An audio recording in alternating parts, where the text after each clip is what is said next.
Hi, this is David Mish. I'm a screenwriter. I wrote for Mork and Mindy, The Muppets Take Manhattan, and Saturday Night Live. And you're listening to the Then Is Now podcast. Rise and shine, my sinners. When Father Evil starts his day, he gets a little deadly. Deadly Grounds coffee has the richest, smoothest flavor you'll find anywhere. It's sinfully delicious. Once you go deadly, you never go back. Order yours at getdeadly.com. Coffee's so good, it's scary.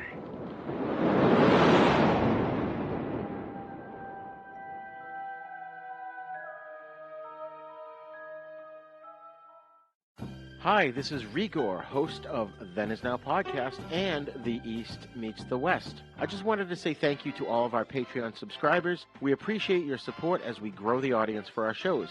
You could find our links to our Patreon page as well as our TeePublic page at havenpodcasts.com. With Patreon, you'll get a lot of exclusive stuff, including our monthly pop culture newsletter, cool gifts, discounts for TeePublic, and our special exclusive show, Then Is Now Filmmakers series, in which we interview directors, producers, writers, composers, special effects guys, basically anybody who works behind the scenes in film and television, and get their insights into the process of creating films and TV shows. Also at our TeePublic page, you'll find cool merch that you can get or even give to others as gifts. You can find those links at our website, or you can go directly to teepublic.com/stores/havenpodcasts and patreon.com/thenisnowpodcast. Enjoy!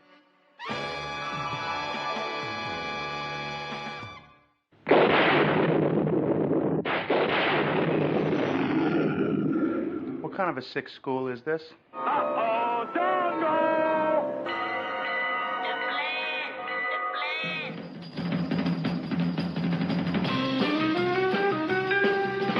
Strange things are afoot at the Circle K. You're going to need a bigger boat. Surely you can't be serious. I am serious, and don't call me Shirley. You got spunk. I hate spunk. Danger, Will Robinson. Danger. Oh, righty then. How you doing? Back off, man. I'm a scientist. Don't make me angry. You wouldn't like me when I'm angry. Stand up to my little friend. I love the smell of napalm in the morning. What are you people? On dope? Stop whining. I got a crap on deck that can choke a donkey. Who is your daddy? I'm sorry, but all questions must be submitted in writing. I'm sorry, Dave. I'm afraid I can't do that. Can I do that? I'll be back. A dynamite! Show me the money! Don't! Up your nose when you rub a hole. A what? I'm sailing! I'm sailing! Groovy. You want the moon? Just say the word and I'll throw a lasso around it and pull it down. Love means never having to say you're sorry. Here's looking at you, kid. We got no food, we got no jobs, our pets' heads are falling off! Come to the coast and get together, have a few laughs. Hear that, Elizabeth? I'm coming to join you, honey. I'm not a doctor, but I play one on TV. I love it when a plan comes together. What we do is if we need that extra push over the cliff, you know what we do? Put it up to 11. 11, exactly. One louder. Why don't you just make 10 louder and make 10 be the top number and make that a little louder? These go to 11. We're on a mission from God.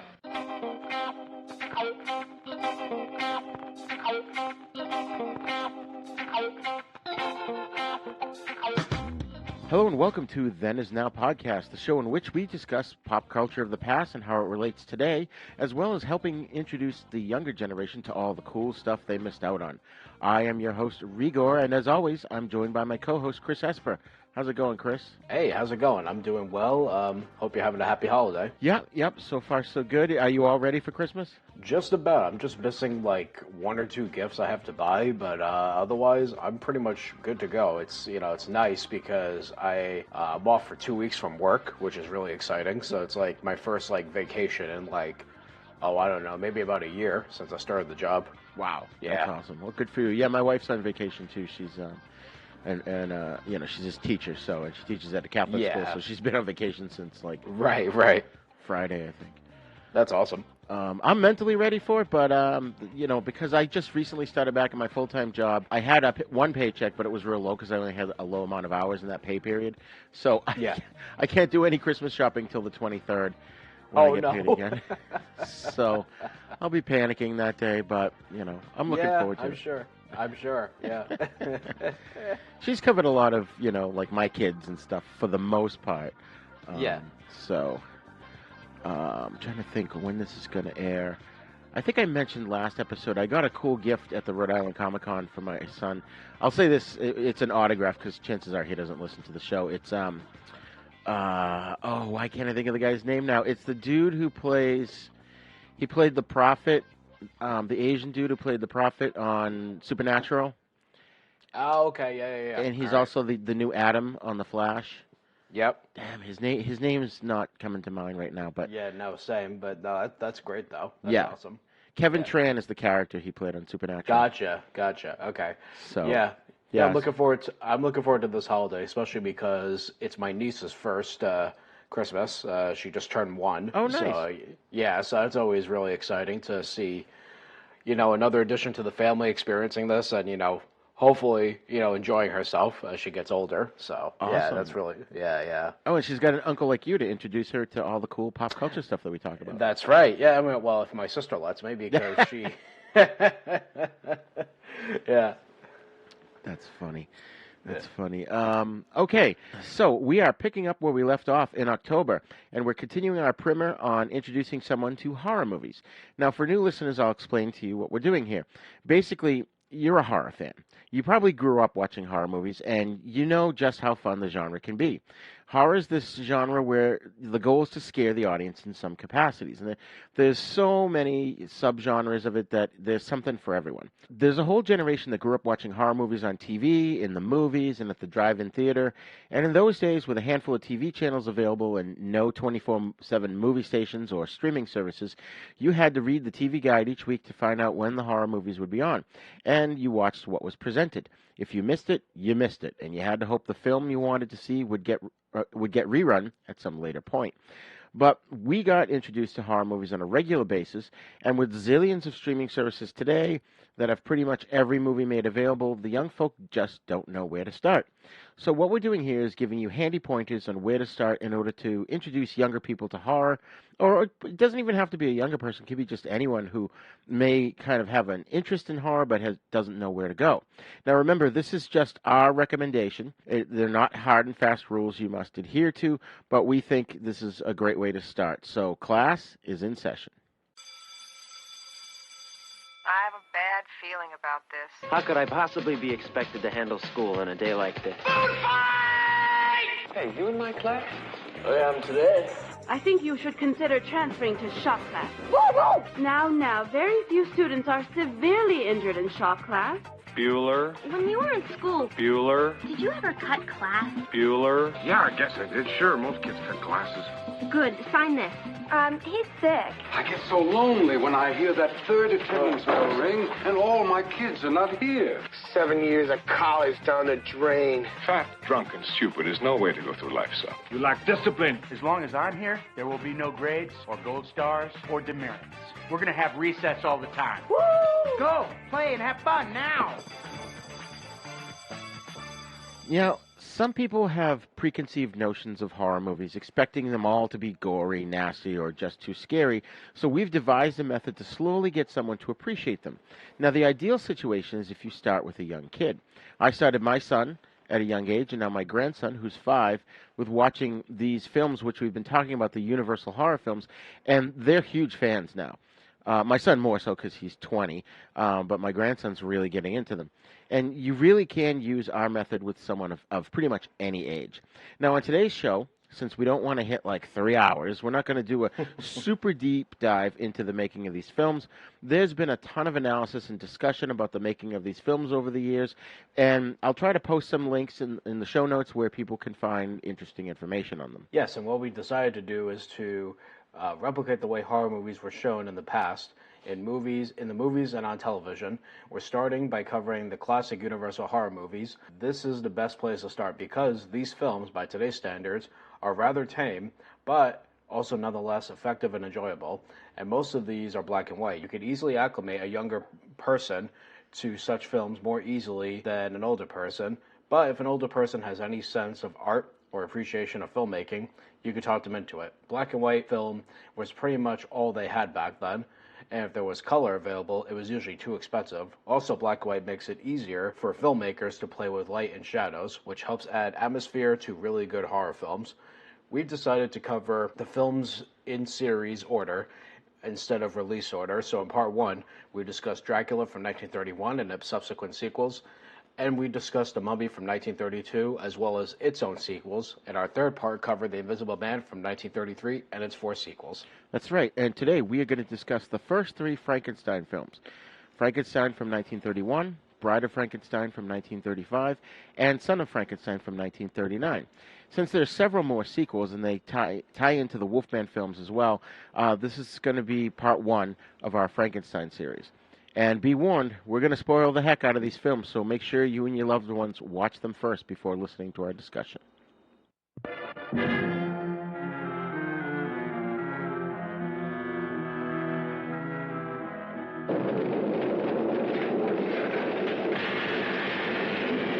It's alive! It's alive! It's alive! It's alive!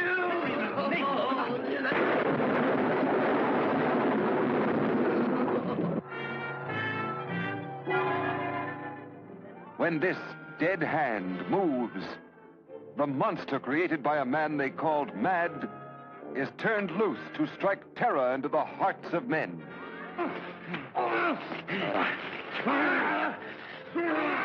To shock women into uncontrolled hysteria. Elizabeth!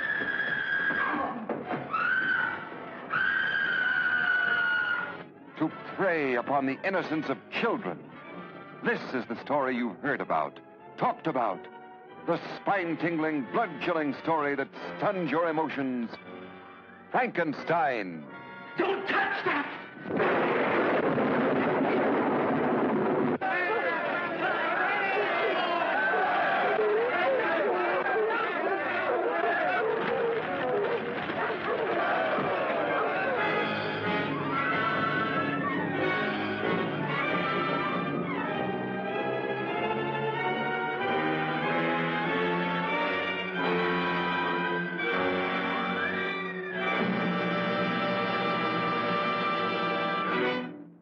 Frankenstein begins with Edward Van Sloan stepping from behind a curtain to break the fourth wall and deliver a brief caution to the audience. How do you do? Mr. Carl Lemley feels it would be a little unkind to present this picture without just a word of friendly warning. We are about to unfold the story of Frankenstein, a man of science who sought to create a man after his own image without reckoning upon God. In a village of the Bavarian Alps, Henry Frankenstein and his assistant Fritz, a hunchback, piece together a human body. Some of the parts are from freshly buried corpses, and some from the bodies of recently hanged criminals. In a laboratory he's built inside a watchtower, Henry desires to create a human, giving this body life through electrical devices. He still needs a brain for his creation. At a nearby school, Henry's former teacher, Dr. Waldman, shows his class the brain of an average human being and the corrupted brain of a criminal for comparison. Henry sends Fritz to steal the healthy brain from Waldman's class. Fritz accidentally drops the jug containing the good brain, and so brings Henry the corrupt brain. Henry's fiancée Elizabeth speaks with her friend Victor about the scientist's peculiar actions and his seclusion. Elizabeth and Victor ask Waldman for help understanding Henry's behavior, and Waldman reveals that he is aware Henry wishes to create life. Concerned for Henry, they arrive at the lab just as he makes his final preparations. A lifeless body is on an operating table. As a storm rages, Henry invites Elizabeth and the others to watch. Henry and Fritz raise the operating table toward an opening at the top of the tower. The creature and Henry's equipment are exposed to the lightning storm and empowered, bringing the creature to life. Frankenstein's monster, despite its grotesque form, seems to be an innocent, childlike creation. Henry welcomes it into his laboratory and asks it to sit, which it does. He opens up the roof, causing the monster to reach out toward the sunlight. Fritz enters with a flaming torch, which frightens the monster. Its fright is mistaken by Henry and Waldman for an attempt to attack them, and it is chained in the dungeon where Fritz antagonizes it with a torch and a whip. Hearing Fritz shriek in the dungeon, Henry and Waldman run down to the room, finding that the monster has strangled and hanged Fritz. The monster lunges at the two, but they lock the creature inside. Realizing the monster must be destroyed, Henry prepares an injection of a powerful drug, and the two conspire to release the monster and inject it as it attacks. When the door is unlocked, the monster lunges at Henry as Waldman injects the drug into the monster's back, causing it to fall to the floor unconscious. Henry collapses from exhaustion, and Elizabeth and Henry's father take him home. Henry's worried about the monster, but Waldman reassures him that he will destroy it.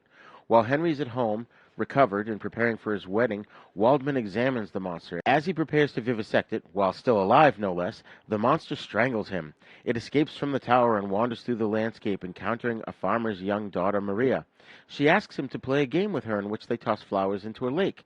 The monster enjoys the game, but when they run out of flowers, he throws Maria into the lake, where she disappears beneath the surface. The monster runs away, panicking, and he and Elizabeth are to marry as soon as Waldman arrives. Victor rushes in, saying that Waldman has been found strangled. Henry suspects the monster. The monster enters Elizabeth's room, causing her to scream and faint. When the searchers arrive, they find Elizabeth unconscious. The monster has escaped. Maria's father arrives, carrying his drowned daughter's body. He says she was murdered, and the villagers form a search party to capture the monster. During the search, Henry is attacked by the monster. The monster knocks Henry unconscious and carries him to an old windmill. The peasants hear his cries and find the monster has climbed to the top, dragging Henry with him. The monster hurls the scientist to the ground. His fall is broken by the vanes of the windmill, saving his life. Some of the villagers bring him home, while the rest of the mob set the windmill ablaze, with the monster trapped inside. At Castle Frankenstein, Henry's father celebrates the wedding of his recovered son with a toast to a future grandchild. So I forgot to put in my notes, Chris, but what was your first impression of Frankenstein? When did you first see it? I believe I first saw Frankenstein, I want to say that it was on Turner Classic Movies when I was a teenager. I had seen it on there, I think. And I can recall that this one was one of my favorites upon first seeing it of all the Universal horror movies. I always liked Dracula, never loved it. This one I always loved, along with The Invisible Man. I've always said I think Frankenstein is probably my second favorite, next to Invisible Man as my favorite Universal horror movie. But I can remember first seeing it then, loving it then, and probably loving it even more now upon rewatching it for the show.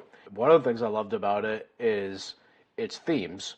Now, the thing with Universal horror movies I've always loved is there seems to be this, no pun intended, this universal theme throughout the series of movies where the main character is somehow playing God in some way, and then that strikes against them.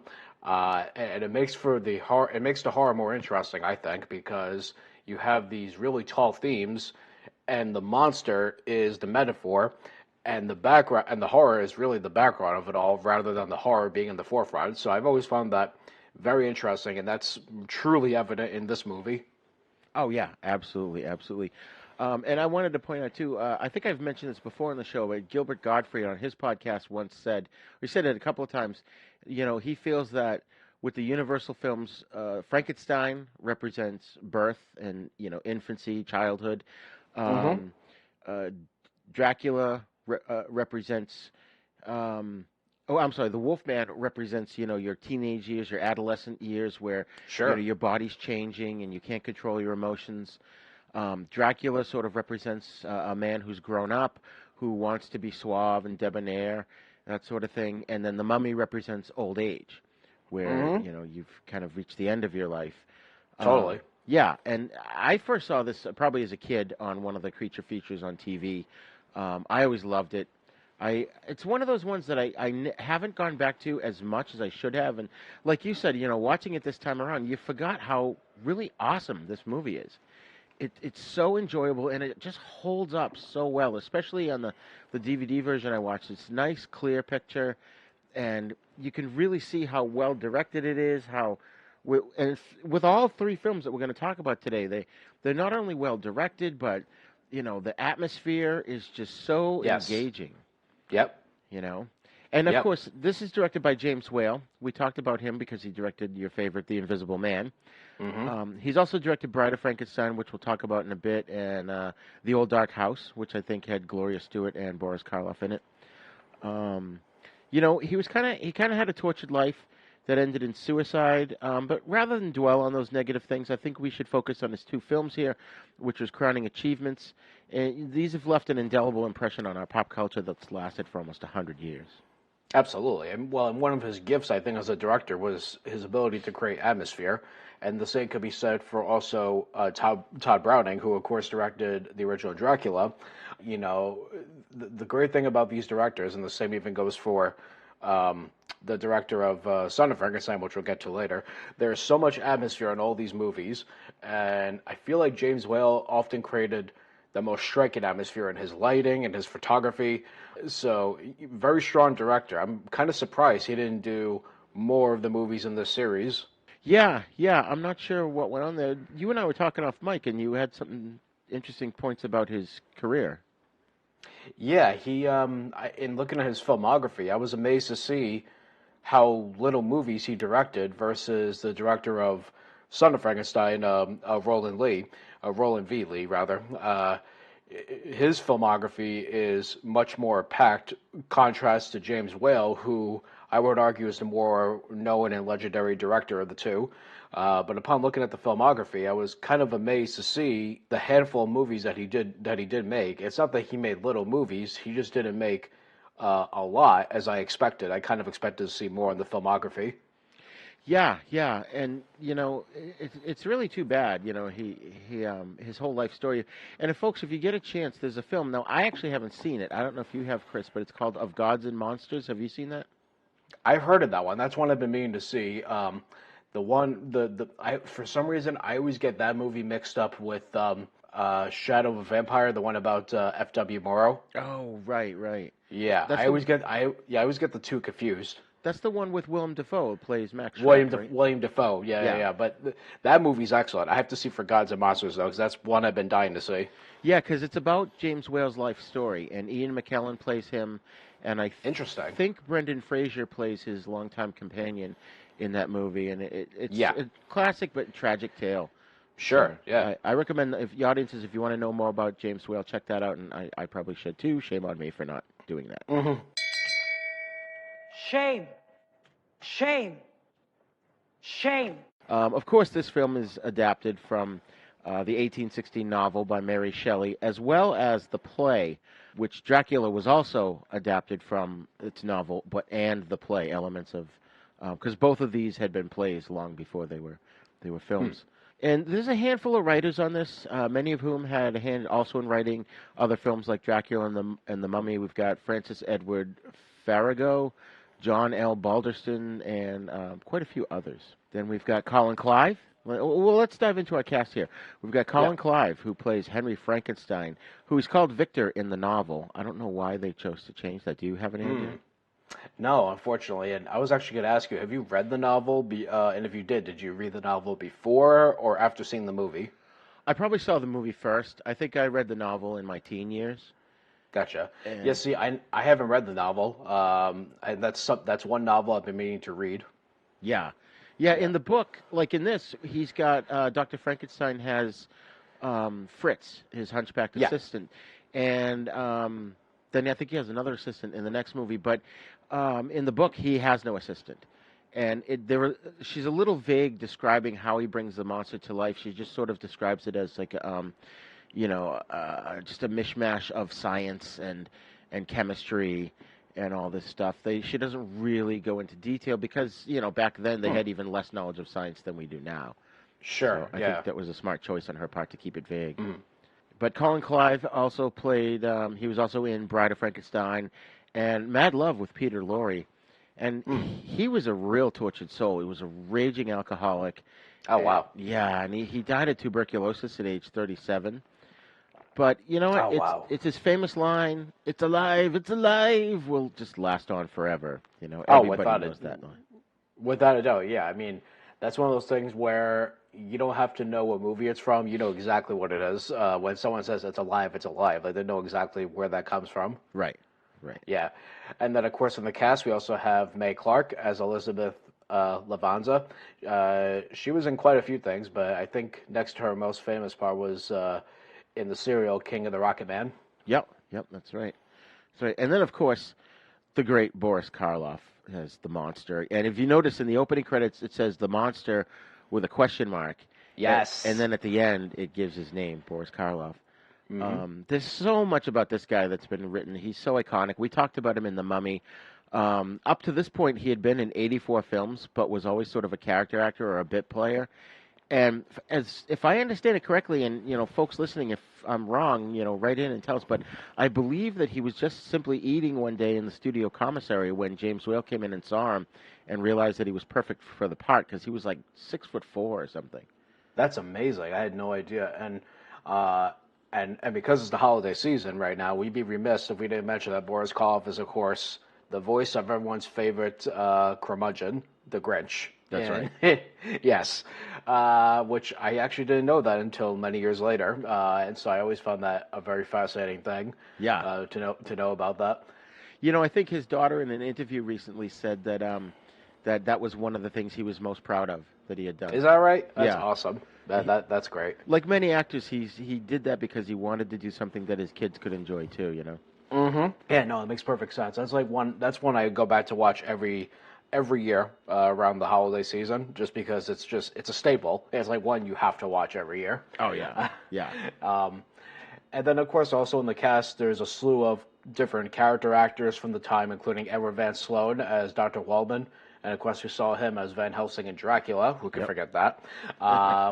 We have John Bowles as Victor Mortiz. Victor Mortiz.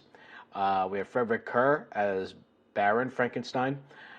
Dwight Fry as Fritz. We saw him as Rainfield in Dracula, and he was one of my favorite characters in this, I have to say. Yeah.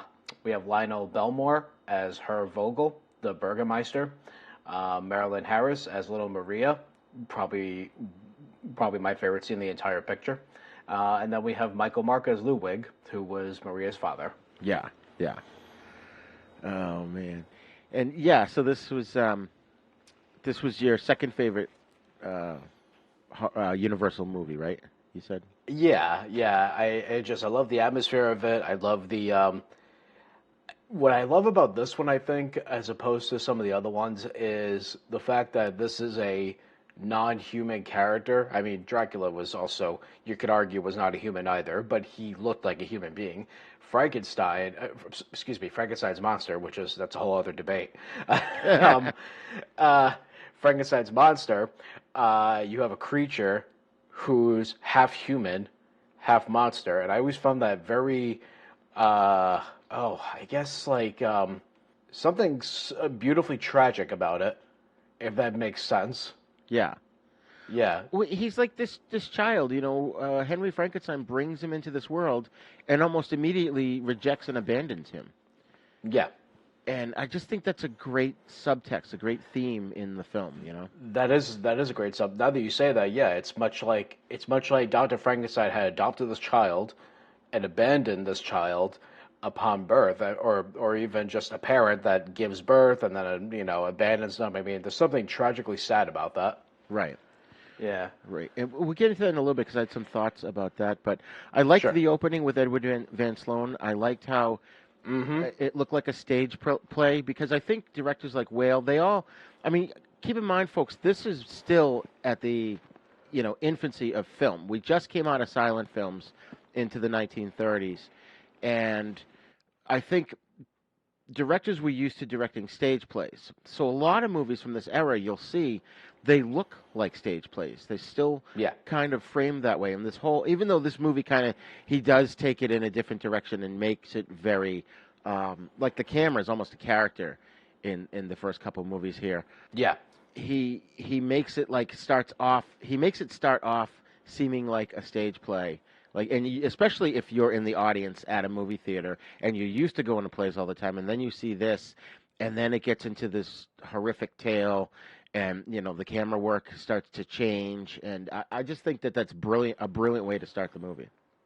Oh yeah, it is indeed. I loved as well how it was almost like it was a warning to the viewer as to what's to come. There was something very cool about that. But again, to your point about the whole stage play thing.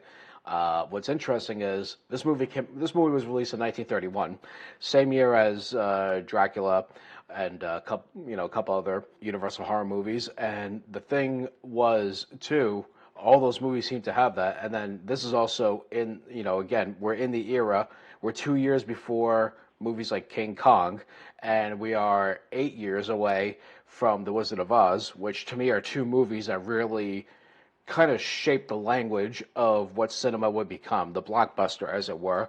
I think of these movies as sort of on the cusp or the precursor to that, because now we have franchises everywhere, and this series started that, I feel like. Oh, absolutely, absolutely. And we'll get into it more as the films go on, how, everyone's talking about, the MCU, the Marvel shared universe, and these people have a shared universe, and those people have a shared universe. And it's like, these guys started that way back in the 1930s and 40s, Mm-hmm.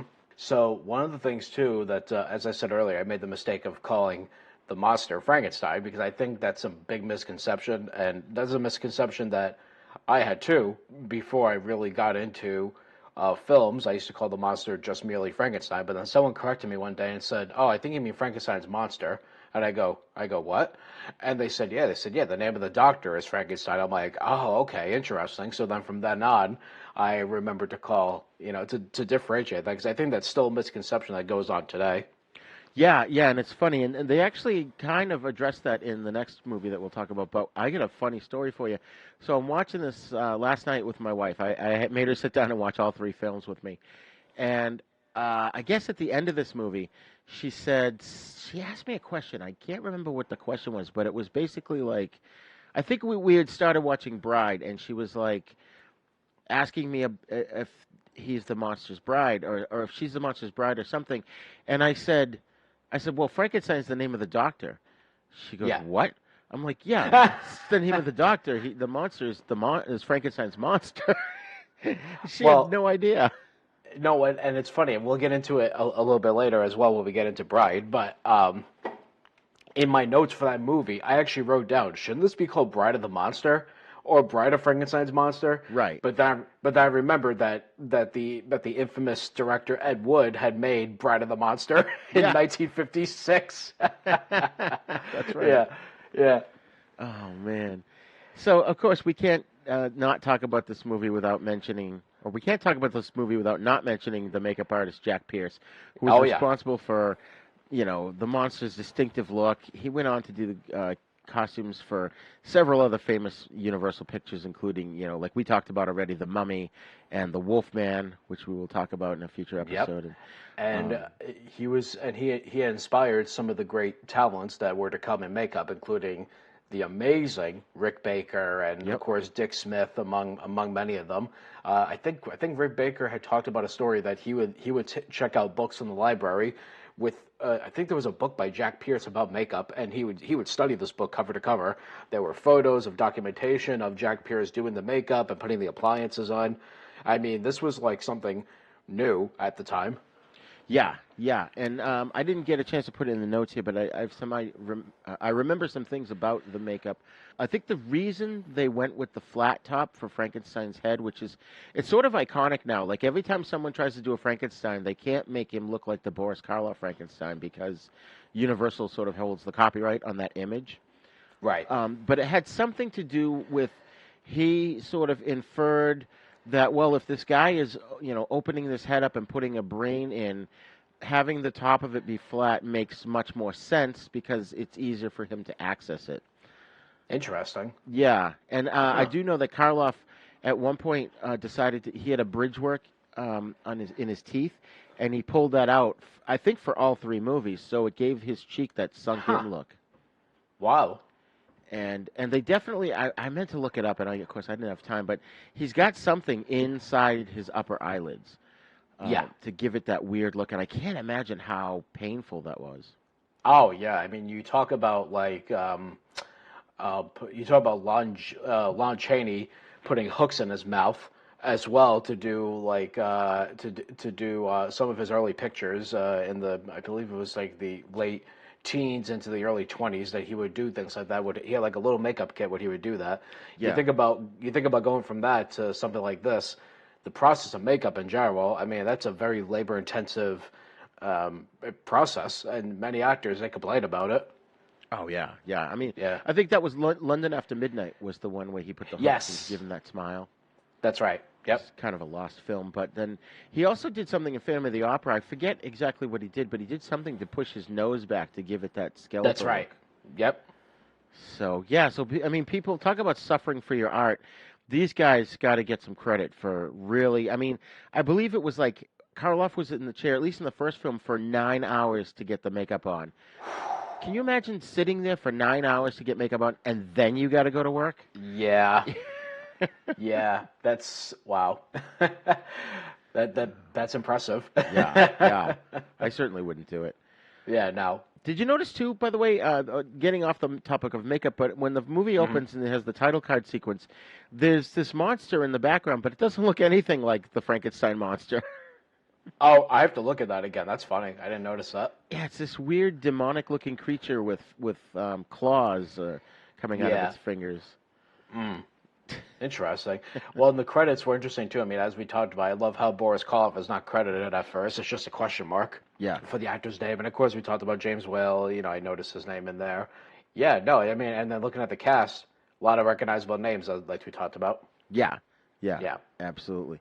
And you know, this movie, like Karloff, like I said, was pretty much an unknown up to this point, and then this catapulted him into the stratosphere. He became a superstar, and it was funny because all his years of hard work, and you know, he could have just said, you know what, screw this, I don't, it's not working out for me, and quit the industry, and he hung in there, and he did it, man. He made it. He became a megastar, pretty much till his death. He was well known worldwide.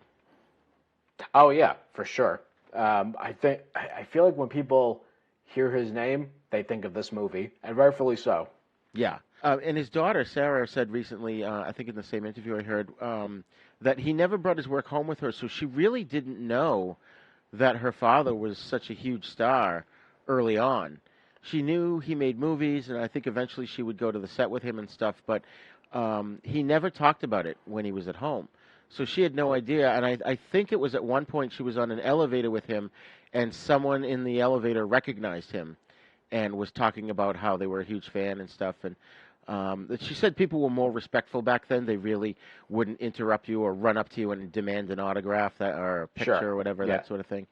But it's kind of interesting, you know, he was able to sort of separate his work and home life. And, you know, he never did drugs. He never got, you know, into alcohol the way Chaney Jr. did, and, you know, Colin Clive, and he didn't do drugs like Lugosi. I was going to say Bela Lugosi, yep. Yeah. Yeah. So he led a pretty decent life and was very lucky. I think he was very grateful throughout his life to have had such success. Yeah, see, I didn't know any of that. That's really cool. Yeah. And the first Frankenstein movie, surprisingly, is not this one. It was produced by Thomas Edison in 1910, which there's a picture online. Maybe if I can find it, I'll try to remember to post it in the show notes. But then there's also two German films, The Golem in 1914 and The Homunculus in 1916, which dealt kind of with similar themes derived from Jewish folklore. And then, you know, this movie, the Hollywood film of Frankenstein, was based as much on The Golem as it was on Shelley's novel. And The Golem is a really good silent movie if folks get a chance to see it. Have you seen that one? No, I have not. It's really good. It's basically this creature that it comes from Jewish folklore, and every so often they would be persecuted, so they'd need a protector, and they create this guy out of clay called a golem, and he basically protects the village from bad guys and stuff, and it's pretty neat. That's awesome. Yeah. Huh. So getting into the movie, I have a question. At the very beginning, we see a funeral, and then the people leave, the ceremony's over, and the gravediggers puts the coffin in the ground, and he's about to bury it. And Fritz and Frankenstein are just watching him bury it. They wait for him to finish, and then they go and dig it out, which looks like it takes hours to do that. Why didn't they just knock the guy in the head, take the body, and leave? It would have saved time. I mean, they could have just filled in the grave and made him think he was delirious. Right. That's funny. Oh, man. And did you notice on the jars of the brain in the classroom, they had typed labels on them. One said normal, one said abnormal. Sure. But when Dr. Waldman, that was when he was presenting them to the class. But when Fritz goes to see them, the labels are handwritten. Did you notice that? I didn't notice that. All I kept thinking about was Young Frankenstein during that scene. You already made the joke, but I mean, really though, Abby Normal, and but it's funny. Upon watching these movies again, I couldn't help but see every single reference that was from Young Frankenstein in this, and like thinking, okay, so Mel Brooks took a lot from this one, and then took pieces of this one, then took pieces from that one, put them together. So I just kept thinking of that the whole time watching the movie, but this scene in particular really stood out. Well, it's funny. My wife doesn't have a lot of retention for movies.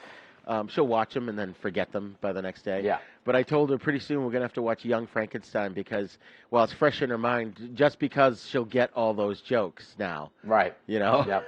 That's, yeah. And, well, we have to say, it's young. It's actually Frankenstein. Excuse me. Oh, yeah. Yeah. Well, if it's Frankenstein, then I'm Igor. No, it's pronounced Igor. Yeah. Oh, that movie is so great.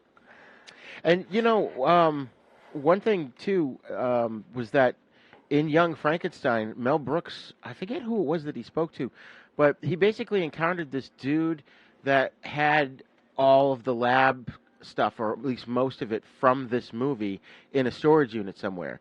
And he was able to get that for Young Frankenstein. That's amazing. Yeah, well, I was going to say, one of my favorite things about this movie is the set design and the cinematography, particularly the laboratory. I love that set. Oh, yeah. And now, all right, here's a question, because I don't know the answer to this, but I'm pretty sure I think I'm right. Whenever you saw, like, the Tesla coils in there and all the lightning and everything, that was real, right? That was all on set. That wasn't added in, right? Yeah, I believe that was on set, yeah, because the only way they could really do that back then was, I believe, like, on the set. Certain effects that had to be post-processed, such as like, oh, I don't know, like making a building bigger that actually was on the set. They would use matte paintings, and I believe we saw a lot of those in this. Yeah. You could kind of see that, like especially like the windmill, like the top half of it with the spinning, the whatever you call them, the fan. That was clear. That's the one thing I think younger people might be like, oh, that looks fake, you know. But for its time, it was genius. Yeah, but you know what? I feel like those kind of things where you could tell something is fake, that's part of the charm of it. Yes. Yeah, I agree. Yeah. And the lab is definitely iconic. It's just so awesome. Yeah, for sure. Like you and I've said, you watch this movie and all you could think about is Young Frankenstein. Yeah. I mean, the whole time. I mean, just certain scenes. Really, the whole thing. Particularly because I'm a big Marty Feldman fan. Every time I would see Fritz, I couldn't help but think of Marty Feldman as Igor, and I'm just waiting for Fritz to be like, "Oh, what hump?" That's funny. Yeah. Wasn't that on the other side? Yeah. Oh my God. I saw a lot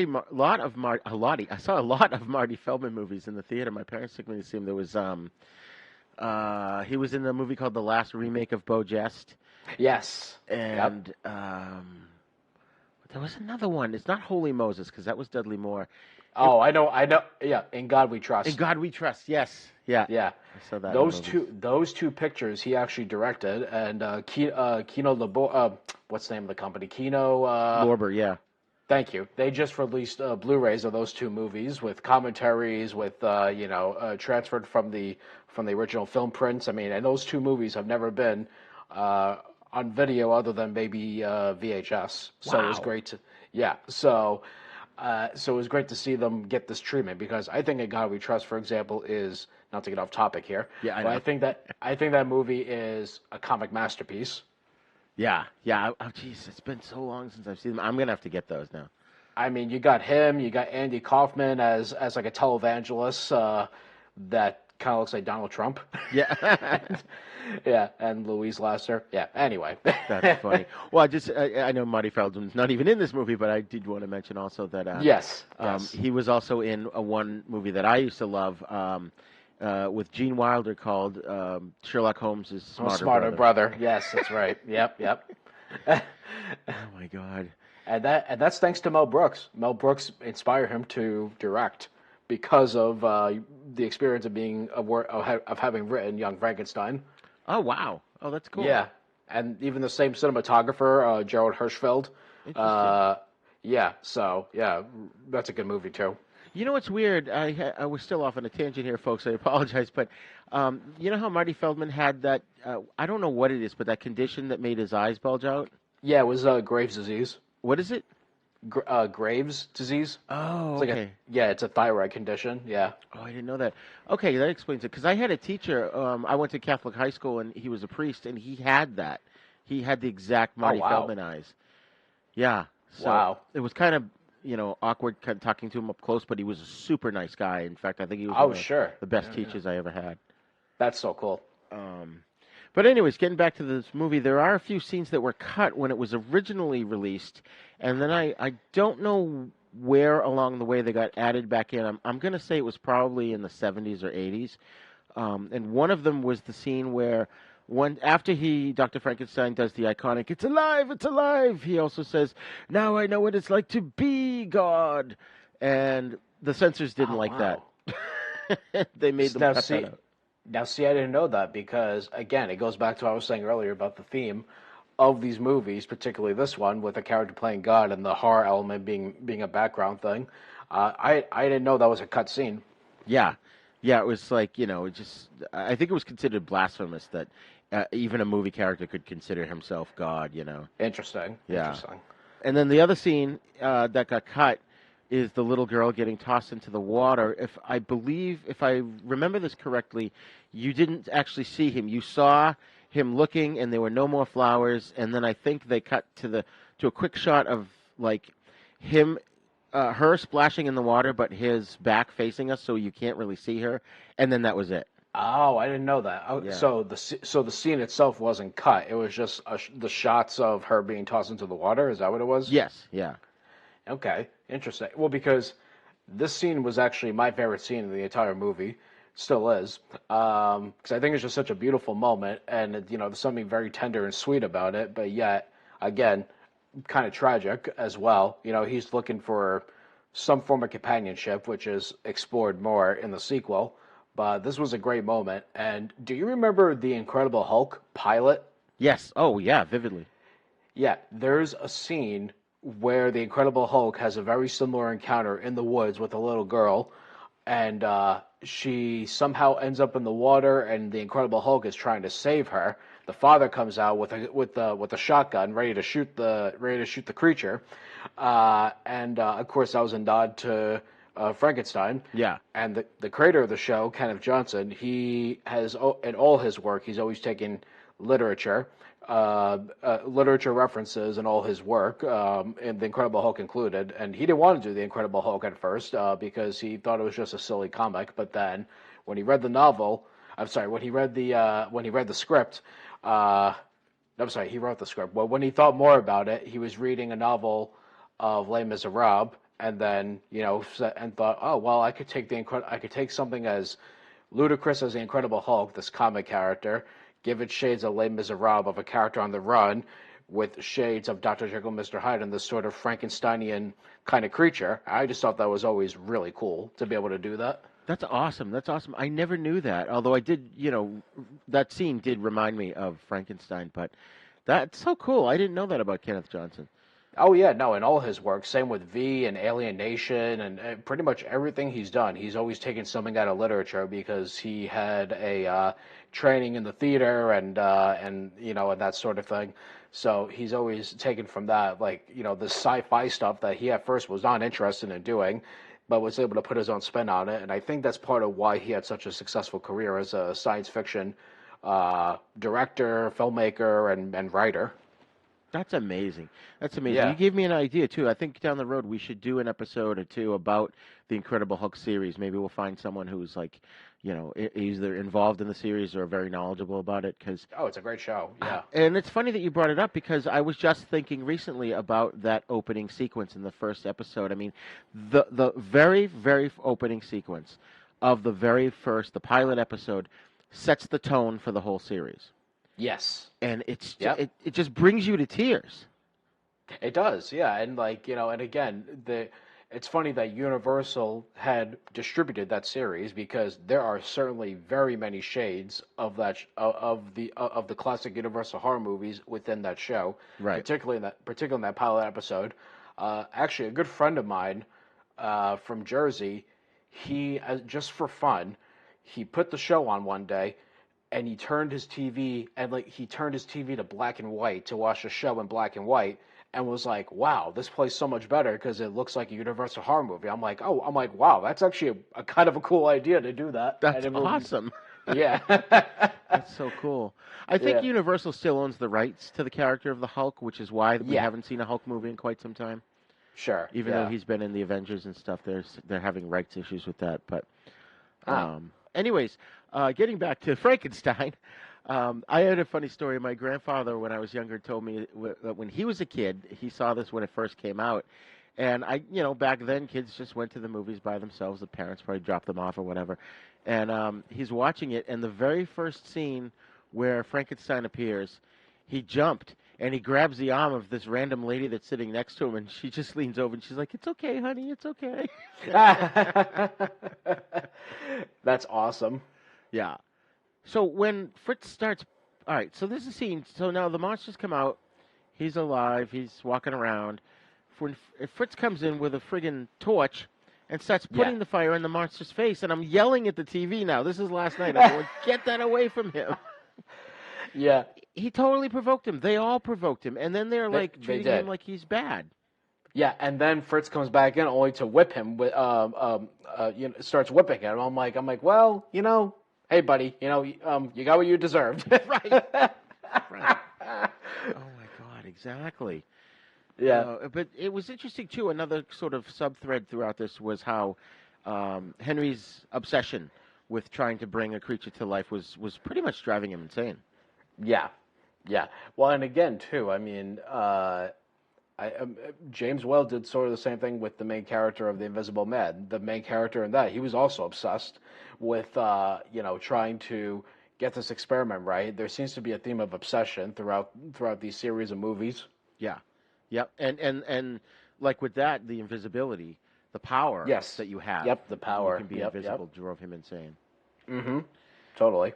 And did you notice, too, there's no background music throughout this movie? I did notice. I also noticed that as well in Dracula. There's very little, if at all, music in both of those movies. In some scenes, it works really well. In others, it's dying for music. But I almost kind of like it because it's atmospheric. Yeah, I agree. I didn't even really notice till about halfway through, and I turned to my wife. I was like, "Hey, there's no music in this." I noticed it more so when the little girl was tossed into the water. That's when I really noticed that there was no music because I was waiting for some kind of music cue when he's walking away, and I'm like, "Oh, there's no music. Oh, this is strange." Yeah. Oh man, but that scene was shot well, and it was interesting too. I thought it was interesting how they used handheld camera. The one and only time in the film, during the scene where the village is celebrating, the camera kind of moves through it, and then it dissolves into the scene of the monster approaching the little girl, and it was still handheld. And I wonder why they chose to do that. Maybe because, like in the woods, it was difficult, or because they were outside, not on a soundstage. Yeah, I imagine so. But then at the same time, I also wonder how, because the cameras back then, they were not exactly something you could carry on your shoulders as you can today. So right. I kind of wonder how it would have that handheld look. It's it's something to really think about. Yeah, that's really interesting. At some point, we'll have to take a dive into that and see if we can find that out. Yeah. But this, again, the filming of this is so amazing. The shots are so cool. Like when the monster comes in and scares Elizabeth and she passes out, and then the guys come in and find her, that whole framed shot is so beautifully done of her just sort of draped over the bed. Yes. I just love that. Oh, yeah, I do too. And it's, and you kind of forget too that, once they realize, okay, shit, the monster was just here, which I thought he was going to take her captive. I'd forgotten what happened. Yeah. But he didn't. But Colin Clive sort of becomes this action hero because he jumps in and, and now he's decided, we're going to have to destroy the monster. He joins the angry villagers and he leads, they break into 3 parties and he leads one of them into finding the monster. Yeah, I kind of didn't expect that, because and maybe it's because I had Young Frankenstein on my mind. Yeah. But but really, I kind of expected him to take sides of the monster and try to stop the villagers from destroying him. But seeing this again, having not seen it in a long time and seeing it again, it was a surprising turn, for me. Yeah, I agree. I had the same reaction to that too. I kind of forgotten and was wow. Oh, cool. Okay. Yeah. And then the monster takes him up into the windmill, and I thought the inside you see the inner turnstile turning, and they face off, and you could see like I can't describe it, but it's this round thing spinning that has vertical poles on it at every so many intervals. And so you could see through it as it's spinning, and you see Dr. Frankenstein's eyes as he's looking, and then they cut to the reverse angle from his point of view, and he could see the monster's eyes through the spinning thing, and I really thought that was cool. That was cool, yeah. The only flaw in in that last scene though was when Frankenstein's monster, when the monster tosses Frankenstein over the tower. I mean, that was just like a bad dummy. Yeah. And then I kind of laughed a little bit, not gonna lie. Yeah, I did too. Yeah. I love those moments in movies where it's clearly a dummy flying off the cliff or whatever. Yep. And did you notice too the angry villagers? They were very gleeful about being angry villagers.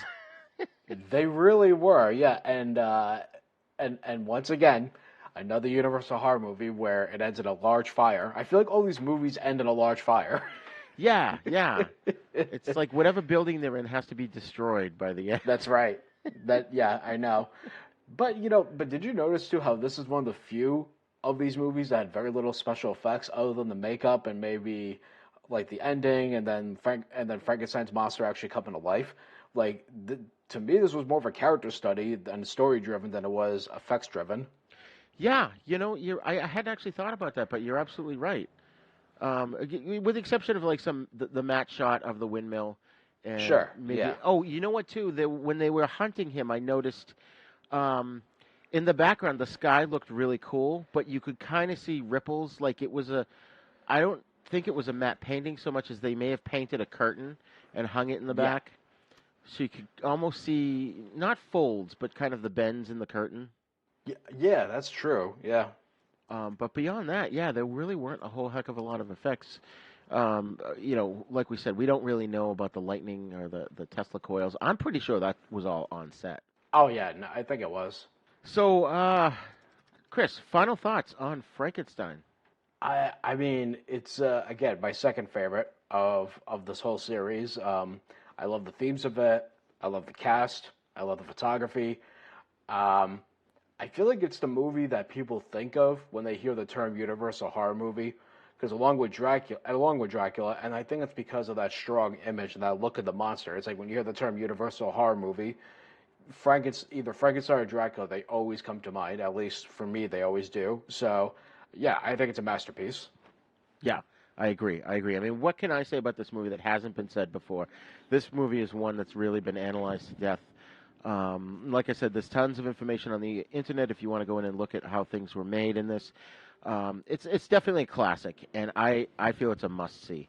I think, we've been talking about the movies sort of in order, only for what makes it easier for us to break them down.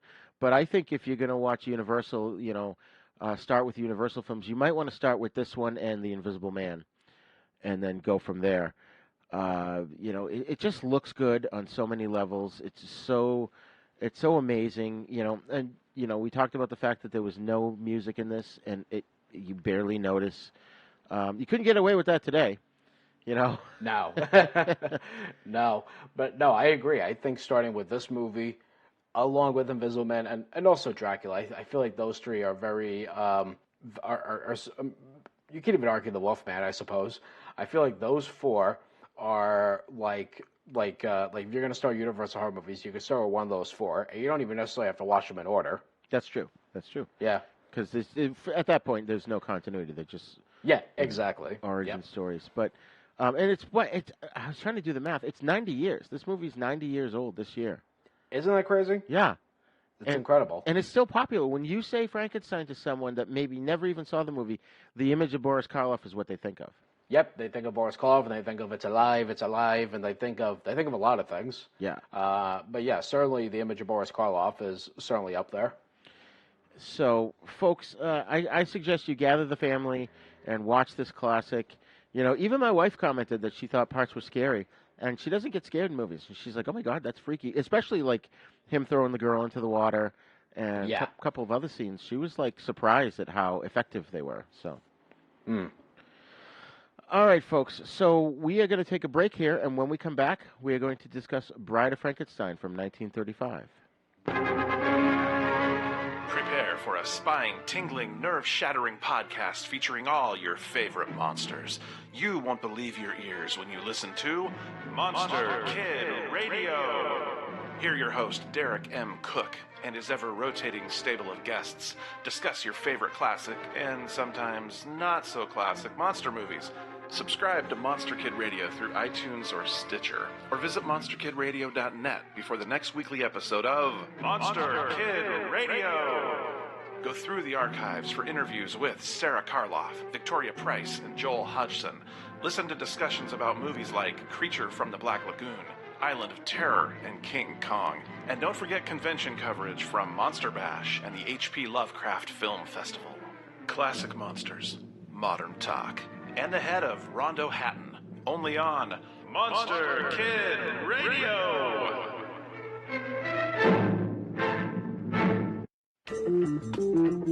Hello, this is Rod Barnett. I'm the host of The Bloody Pit, the podcast that examines films from across the decades. On The Bloody Pit, we have several ongoing series of shows within the show focused on specific things in genre cinema that I and my co-hosts find fascinating. There's a long-running series focused on Italian maestro Antonio Margheriti's films from the 1960s all the way up through 1990. There's an on-again, off-again series focused on 1970s science fiction films. There's an in-depth look at the Western movies that William Castle made before he struck out on his own and became the horror auteur that we know and love. A look at the classic Coffin Joe films from Brazil. And our long-term project to look at every Universal horror film made in the 1940s. That's a long project, people. It's going to take us a long time. Sprinkled in amongst those are various other episodes focused on other stranger areas of cinema, like Lucio Fulci, Dario Argento, and even some obscure British crime films from time to time. So join me and my rotating crew of co-hosts as we examine the stranger side of cinema through an exploitation lens. Except when we don't? Yeah, you never really know exactly what to expect on The Bloody Pit. So join me for The Bloody Pit.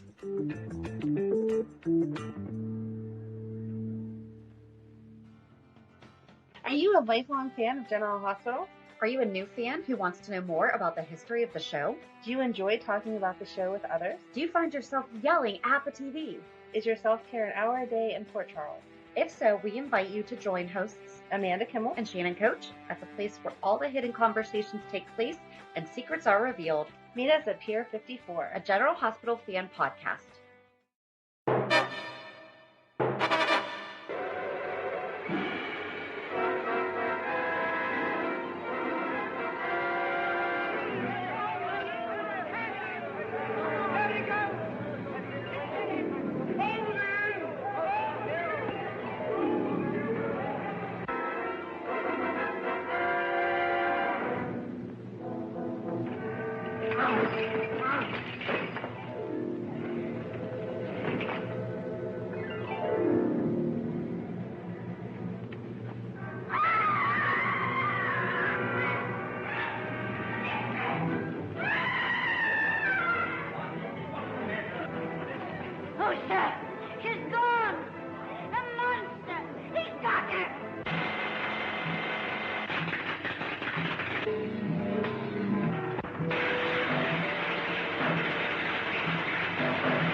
On a stormy night, Percy Bysshe Shelley and Lord Byron praise Mary Shelley for her story of Frankenstein and his monster.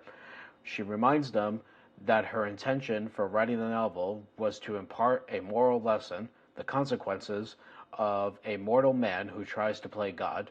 Mary says she has more of the story to tell. The scene shifts to the end of the 1931 Frankenstein in 1899. Villagers gathered around the burning windmill cheer the apparent death of the monster. Hans, the father of the girl the creature drowned in the previous film, wants to see the monster's bones. He falls into a flooded pit underneath the mill, where the monster, having survived the fire, strangles him. Hauling himself from the pit, the monster casts Hans's wife to death. He next encounters Minnie, who flees in terror. The body of Henry Frankenstein, who is thought to have died at the windmill, is returned to his fiancée, Elizabeth, at the ancestral castle home. Minnie arrives to sound the alarm about the monster, but her warning goes unheeded. Elizabeth, seeing Henry move, realizes he's still alive. Nursed back to health by Elizabeth, Henry has renounced his creation, but still believes he may be destined to unlock the secret of life and immortality. A hysterical Elizabeth cries that she foresees death. Henry visits the lab of his former mentor, Dr. Septimius Pretorius, where Pretorius shows Henry several homunculi he has created. Pretorius wishes to work with Henry to create a mate for the monster, with the proposed venture involving Pretorius growing an artificial brain, while Henry gathers parts for the mate. The monster saves a young shepherdess from drowning. Her screams upon seeing him alert two hunters, who shoot and injure the monster. The hunters raise a mob that sets out in pursuit. Captured and thrust to a pole, the monster is hauled to a dungeon and chained. Left alone, he breaks his chains, overpowers the guards, and escapes into the woods. That night, the monster follows the sound of a violin playing, Ave Maria, and encounters an old blind hermit who thanks God for sending him a friend. He teaches the monster words like friend and good, and shares a meal with him. The two hunters stumble upon the cottage and recognize the monster. He attacks them and accidentally burns down the cottage as the hunters get the hermit to safety. Taking refuge from another angry mob in a crypt, the monster spies Pretorius and his cronies Carl and Ludwig, breaking open a grave. The henchmen depart as Pretorius stays to enjoy a light supper.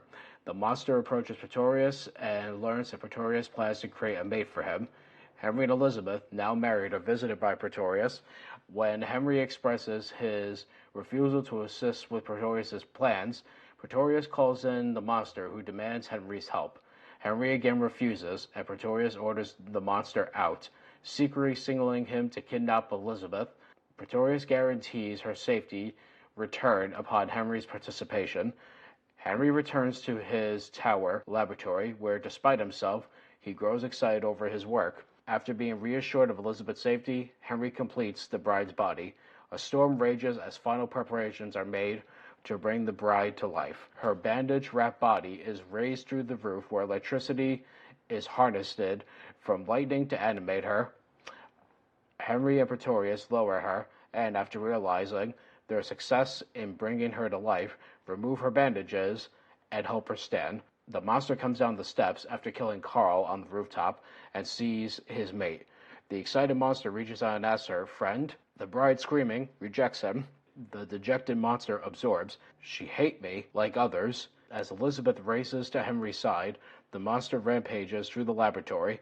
Where Pretorius warns that the monster's actions are about to destroy them all, the monster pauses and tells Henry and Elizabeth, "Go, you live, go." To Pretorius and the bride, he says, "You stay, we belong dead." While Henry and Elizabeth flee, the monster looks at the bride, sheds a tear, and pulls the lever to trigger the laboratory and the tower's destruction. So, Rigor, what did you think of The Bride of Frankenstein? I really love this movie. This is one of those movies I had seen several times over the years, and I didn't quite get it until this viewing. I didn't understand the thing about the little people, what Pretorius was up to, and really what his involvement is. And I guess the onus is on me for not actually paying attention, because it was this time around where they explained, like, he grew them. He grew them out of organic materials. He grew the brain. They didn't steal a brain for her body. he grew it. And I guess for some reason over the last, 5 decades, I never got that fact until yesterday. So now I understand it more, and I really, really enjoyed this movie more. In fact, there's a lot of stuff that I've heard on shows and podcasts, and I've read online where people kind of say, "Oh, this one is actually probably better than the first one." And now I kind of understand that point of view, and I almost agree with it. I think this one, it's sort of like superhero films. The first one's the origin story, so you kind of bog down with exposition and stuff like that. But this one, it starts off with a quick recap of the first one, and then it hits the ground running. I mean, right off the bat, the monster kills someone, and it doesn't let go of the audience until the end of the movie. And so I really enjoy this movie. I have a lot more respect for it than I used to, and I definitely think people should check this one out, too, because it's a good companion piece to the first one. Oh, yeah, for sure, and I definitely agree. I can't remember when I first saw this one, but seeing this again for the show, I have to agree. It's a very, very, very good movie. Pretty much, I would say it's on par with the original. Maybe better in some areas, but I really, really enjoyed this one. Oh, yeah. And it's funny, I can tell you where I first saw it, and I remember I was probably 7, so it was somewhere around 1977. In fact, I did find the TV Guide listing for it, and it may be on our Retro TV Guide scans page on Facebook. I was in the living room with my parents. My mother's on the couch. My father's on a recliner, and they both fell asleep. And I'm watching this movie by myself, and I was getting scared. And by the end of the movie, I climbed up on my father, and I was trying to wake him up, and he wouldn't wake up. And I'll never forget that final scene of him pulling the lever, as they called it, or the lever. Right. And my wife goes, "What's a lever?" I'm like, "You heard of a lever?" Same thing. Yeah. And, we belong dead, and then he pulls it. I'll never forget that. That was just so, for me, that's just burned in my brain. Oh, yeah, no, as it was for me, too. I mean, again, I think this movie takes a deeper dive into the themes of the original movie, only this time it adds that layer of, there's a clear theme of loneliness here that is very evident, and in some ways, kind of a sad story. Yeah, absolutely. He not only is he rejected by his father in the first one, then he's rejected by this girl in the second one. I mean, It's like, dude, there's other fish in the sea, but okay. Right. Blow us all up. Yeah, for sure. And it's interesting, too, because halfway through the first film, Henry overcomes his obsession. And it's kind of like, you know what? Yeah, I shouldn't have done that. I screwed up. All right, we got to destroy him. And in this one, he starts to get obsessed a little bit again, but then he kind of backs off again. And I think that's why they introduced Pretorius in this, because he's the one that's obsessed. I mean, he's already mad, I think, to begin with, crazy. And he's not as nutty crazy as Henry Frankenstein was in the first one. So I think you needed that. You needed someone to be obsessed with the science. And he had approached the same thing, albeit a different way, by growing things in a lab rather than taking dead body parts and putting them together. So his thought was, if we can combine our forces, we could make something even better. Yeah, exactly. Yep. And, there's some really, really good scenes of this. I mean, we'll get to most of them later, but I mean, my favorite is the scene with the blind hermit. I mean, it's just such a... It's both funny, it's touching, it's beautiful, and of course, we can't help but think of Gene Hackman in Young Frankenstein. But again, I mean, it works. It works beautifully in this movie. Yeah, it does. And it is a very touching scene, too. And, yeah, we'll get to that in a little bit. Let's just talk a little bit, again, about the cast and crew. Of course, once again, directed by James Whale, based on Mary Shelley's novel, which I guess this whole story was sort of a subplot in the first novel, or in the novel. There's no other ones. Also written by William Hurlbut. And John L. Balderston, who also had their hands in a lot of the other Universal horrors. Well, and of course the cast, we have Boris Karloff as the monster. He's billed merely as Karloff. He returns here, so that's nice. Yep, and Colin Clive again returns as Henry Frankenstein. And Valerie Hobson as Elizabeth Frankenstein. She's a recast from the original actress from the first movie. Right. And Ernest Thesiger plays Dr. Pretorius, and he's a guy who played a lot of quirky characters. He was in quite a few movies. Most notably, I wanted to mention that he was in The Ghoul with Boris Karloff, as well as The Old Dark House, another James Whale film with Boris Karloff and Gloria Stewart. I guess Universal wanted Claude Rains to play this character, and James Whale insisted on Thesiger, and I think that was a good decision. I think it was a good decision too, although I think Claude Rains would have done a tremendous job in this role. But I liked how the characters played in this. Yeah, I was thinking about that after when I read that they wanted him. I feel like Thesiger had this sort of evil twinkle in his eye in this movie, and he was kind of unpredictable. Like, you didn't know. I think Claude Rains is too much of a personality. I think he would have overshadowed Colin Clive in this, whereas... That's true. Yeah, yep. Thesiger was more subdued, but menacing. Like, you didn't know what he was up to. He had some sinister plan, and we'll never know what that was. Right. And then we also have Elsa Lanchester as Mary Wollstonecraft Shelley and The Monster's Bride. She acted up until 1980 and was in Murder by Death, Witness for Prosecution, and Mary Poppins, among many others. She was great in this, I have to say, even though she was only on screen for a short time. Yeah, she was. There was someone else I heard in an interview recently where he met her in her older age, and she taught him how to do the hiss that she does in the movie. Really? Yeah. He's like, I couldn't believe I was with Elsa Lanchester and we were hissing for 20 minutes. That's awesome. Oh, man. And then we've got the rest of the cast are Gavin Gordon as Lord Byron. Douglas Walton played Percy Bysshe Shelley. Una O'Connor as Minnie. I can't stand her. She was in The Invisible Man, right?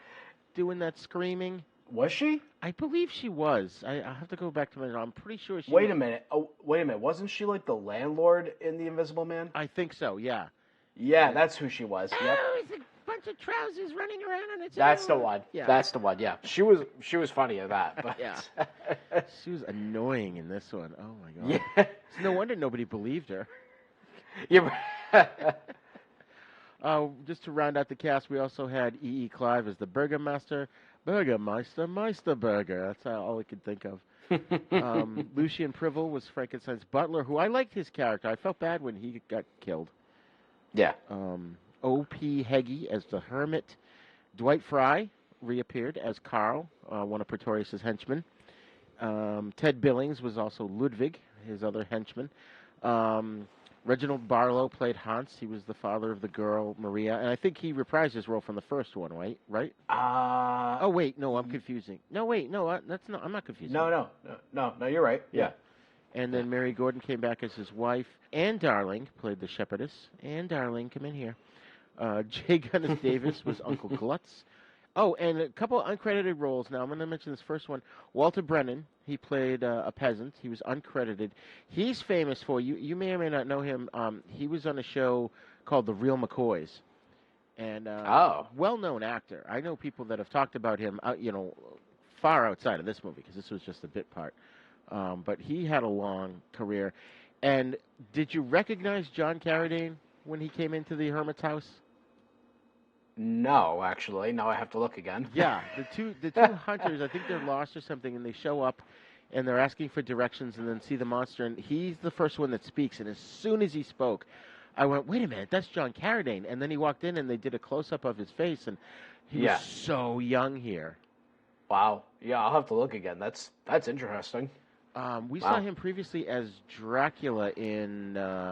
not Son of Dracula, because that was Lon Chaney Jr. Yeah, no, that was, I think it was House of Dracula, right? House of Dracula, yes. Yeah, that's right. Yeah. Okay. Oh, man. So, a good cast overall, and, good combination. I think they started production pretty quickly after the first one, so. Yeah, I mean, although this movie came out in 35, I want to say. Yeah, 35, whereas the original was 31, so I have to wonder what went on between that period for it to come out 4 years later. Right. I don't know. I know they were at least thinking about doing the sequel right after, because the first one was so successful. Sure. Yeah. But I have to say, I love how I love how in this one keeps it in the same style as the first movie, with the bride being uncredited with a question mark, both in the beginning credits and in the end credits. Right, that's right. Because they have Elsa Lanchester listed as Mary Shelley. Yeah, exactly. And of course Karloff is listed, 'cause by that everyone knew who he was. So yeah, naturally, yeah. And it's funny too. I believe that whole opening sequence is based on what really happened. My understanding, and I heard this a long time ago, but my understanding is that her and her husband Percy and the other guy there, the three of them were hanging around one night. It was no pun intended. It was a dark and stormy night. And they were telling each other ghost stories, and she told them her concept of this story called Frankenstein, and the two guys loved it so much they're like, babe, you got to write that down. You got to put that into a book. That's really see. I didn't know that. That's really cool. How that was one of the things I did like about the opening. I like how they took elements of reality, mixed it with the fictional, and put the two together. Yeah. That was really cool. And it was a great way of not copying themselves from the original, where you had Edward Van Sloan come out on stage. Yeah, exactly. I think the only thing about the opening, for me, it took a little bit of time to warm up to, because we're seeing the flashback of the original movie, getting that little bit of exposition.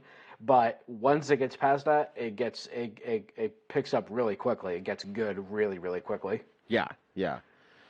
So, and like I said, I finally understood this movie this time around. It made, yeah. All I could think of is Bill and Ted going, that conversation made more sense this time. But there's finally background music in this one. There is. I noticed that right away. Yeah. And we hit the ground running. The monster kills right away, kills that dude and kills his wife, just tosses her down into the pit. Right. Now, one thing I did learn recently, this film came under fire from the Hays Office of Film Standards, which I think when the first one, when Dracula and Frankenstein were made in 1931, there was no movie code. And then there was a guy named Hays, and he created this thing called the Hays Code, which basically is sort of, now it's the MPAA. Sure. And they basically tell movies that, you can and can't have that kind of stuff in your movies. And so this movie hit a lot of these things that they didn't like. They insisted a less revealing costume for the bride. They wanted a reduced number of murders depicted, and they wanted the scene in which the monster attempts to rescue a figure of Christ on the cross. They wanted that removed. And, I guess censors in other countries took issue with the scene where the monster looks lovingly upon the body of the theretofore unanimated mate. He's kind of leering at her. Yeah. They thought that was creepy. It might endorse necrophilia. And, from an artistic perspective, Karloff objected to having the monster speak in the sequel, which I thought was odd. But he felt it harmed the poignancy of the character. So I don't know. What do you think about that? What's interesting, when the monster was talking full words and in some cases full sentences, it was a little off-putting at first, because I felt the character was more tragic and was more poignant by not speaking, at least not in words, but with just growls and such and all of that. But I don't know. I mean, I think in this movie it works, because I saw this so in the first movie he's a child. In this movie, you could argue that he's maybe a toddler, not a toddler, maybe like a 2-year-old or a 3-year-old or something like that, who is speaking, learning words, and developing feelings and emotions, or you can even argue growing into himself, as though, just like how we talked about in The Wolfman, the body changing and that sort of thing. So. Yeah. I think I do understand Karloff's argument, but at the same time, I think the character needed to grow, and this was the chance of growth in expressing words and emotions. Yeah, I agree. I think I like the fact that he spoke in this. I always thought he spoke in the first one, and he didn't. It was this one. No. Part of me kind of blended these two movies together, and it might be the fault of Young Frankenstein. Because, it definitely is. Yeah. Because No, it definitely is, because let me tell you, in the first movie, I was expecting him to meet the blind hermit. I was expecting him to be like, friend, as he does. But then I see it in this movie. I'm like, oh, it's this one. Okay. And it was upon watching it again that I realized where Mel Brooks took elements of these first three movies that we're looking at today. Because really, it's these first three movies I think he borrows a lot of for Young Frankenstein. Oh, yeah. And it's funny because even now, just sitting here reading the notes, or when you were talking, listening, I'm thinking, wait a minute, did I screw this up? Wait, did he speak in this one? Or Yeah. Couldn't remember. And, I kind of liken it to, like, I don't mind his speaking in this at all. I think it really works with the growth of the character, like you said. Yeah. And it makes me think of, and on a slight tangent here, in the movie RoboCop, yes, the movie works from beginning to end, but I have a hard time with the sequels and the TV show and the cartoon with RoboCop saying any other dialogue than he says in the first movie. Yes. Okay, so does that make sense to you? Because it does. Hang up. No, it does, and I agree with you because the thing about the RoboCop sequels is that like it's not as it doesn't quite have the same basis of story that the first movie had, because the first movie really took a deeper dive into the character of who RoboCop was as a human being and now as a machine. The sequels didn't really quite do that. Here, they do, and that's what makes it all the more fascinating, I feel like. Yeah, absolutely. And this movie is just way more fast-paced than the first one, even though the first one was entertaining from beginning to end. Yeah, definitely. Well, it's also too that this movie and the first movie, they're both roughly the same length. I think the first movie was like an hour and 10 minutes. This one was like an hour and 15 or something like that. Yeah. Most of these Universal movies were at the time. They were like a little over an hour, if at all. Yeah. The first one was an hour and 6. This was an hour and 14, and then I think the second one was an hour and 40 or hour and 30 now. I mean, the third one was an hour. Son of Frankenstein? Yeah, it was. Yeah, like an hour and 40 minutes. Yeah. So, and it's interesting, too, how they opened it where I got confused watching it this time around. I was like, because at the first one, I'm like, oh, he's dead. And then they carried him away, and he was back in his bed. I'm like, oh, he's not dead. Then at the beginning of this one, he's dead. I'm like, oh, he's dead?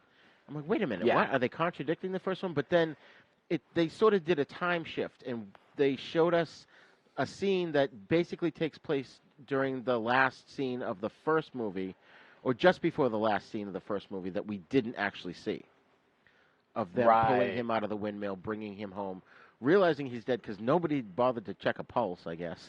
We didn't know about that back then or something. Can you imagine how many people got buried because, oh, he's dead, and he wakes up going, shit, I'm not dead, what the fuck? Basically, just a bunch of living zombies just walking around. Yeah. Which, by the way, we did a series on zombies earlier this year, well, in October of this year, and a couple of times it was mentioned that people considered the Frankenstein monster to be a zombie. Do you agree or disagree with that? That's a really good question. In some respects, I do. Yeah. I mean, it's not your traditional zombie movie, of course, because, of course, that definition of what is a zombie movie came much later. But, I think I would agree with that you could call this a zombie movie. What do you think? I don't know. I'm kind of on the fence about that. I mean, okay, he's a reanimated corpse. He's reanimated from parts of corpses brought together or sewn together. So I guess in that respect that, he is some kind of a zombie, but I think he's a totally different being. Yeah, that's kind of how I feel, too. I think the thing of it, too, is, maybe I'm wrong, but I feel like zombies, they usually come about because of unfortunate circumstances, such as some kind of disease or epidemic, whereas the monster is brought to life purposefully by reanimation and by Mother Nature with lightning. So the monster I feel like is man-made, whereas zombies are not man-made. That's how I would differentiate it. Yeah. So I think he's his own entity. He's, there's nothing else like him in the world. Yeah, and exactly. It's interesting to speak to your point that we were talking about him speaking earlier. Just remembered that in the book he does talk. Really? Yeah, and I think it is after meeting the hermit. The hermit does teach him how to speak. I think Right. it's a little more in depth in the book. Mm-hmm. And it reminds me of, now I know this is a movie that's got, Kong-sized plot holes, but it's one of my guilty pleasures is Van Helsing with Hugh Jackman. Yeah. Where the Frankenstein monster in that does talk, and the actor they picked to play the monster, it was like an operatic kind of guy. So I thought he did a great job. Like there's a scene where he goes, "What do you want?" And the monster goes, "What do I want? To live." Yeah. Yeah. And also in the TV show, if you've ever seen Penny Dreadful, have you ever seen that? No. Oh, so good, so good. Is it? Nice. I think the 3rd or 4th season just recently dropped on like Netflix or something. It's got Timothy Dalton and who's the kid that played? He was in. Oh my God, my brain's fried. He was in Pearl Harbor and he played Jamie Lee Curtis's son in Halloween H2O. I can see his face. I gotta look it up. But anyways, he plays a werewolf in that. And anyways, it's all the classic characters brought together. But the Frankenstein monster in that speaks quite a bit, and he's very eloquent. Interesting. But he's this sad, depressed kind of character, and I think that goes in line with this movie, where now he's rejected yet again. Mm-hmm. And I think that's an interesting subplot too, or subtext, where he's continuing to find this rejection throughout. Like everyone sees him, they go, "Oh, it's the monster," and they try to kill him. Yeah. He never really gets the chance. And then every time he sees his reflection, he flips out.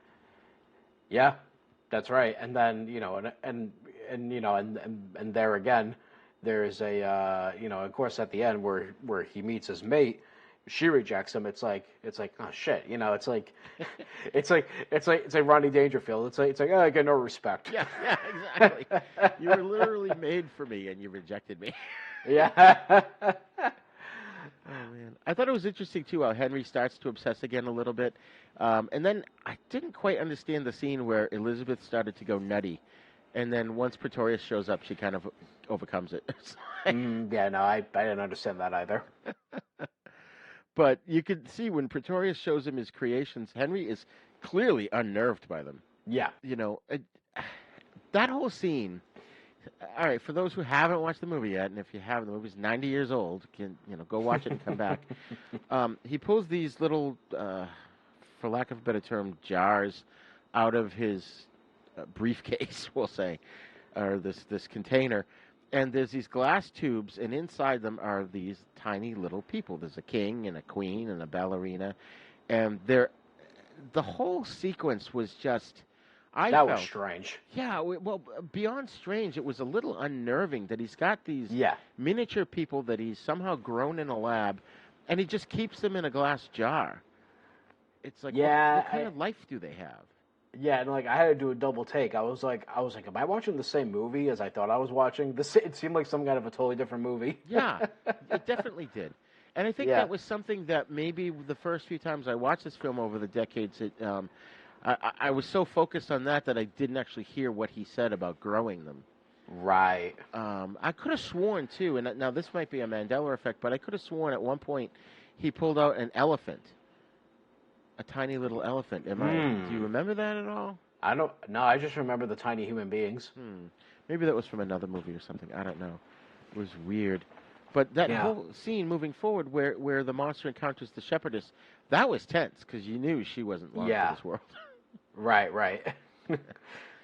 And then they've got him tied to the pole, and that right there, I just looked at my wife. I'm like, look, it's Christ-like symbolism. He's crucified right there. Oh, sure, yeah. That was so obvious. There's a lot of that in this movie, and I know that there's a lot of talk about James Whale, what he put into this movie. And shame on me, I didn't get a chance to listen to the director's commentaries on either one. So, or not director's commentary, but there's commentary on the films. Yeah. Shame. Shame. Nice. But that was a cool shot, and then the other cool shot which I believe you can get as like a statue or a model, is him, the monster, when he's chained to the chair. Chained to the chair, right. Yeah. That just looked so cool. I mean, this whole movie, I think, in terms of cool shots, tops the first one. Would you agree?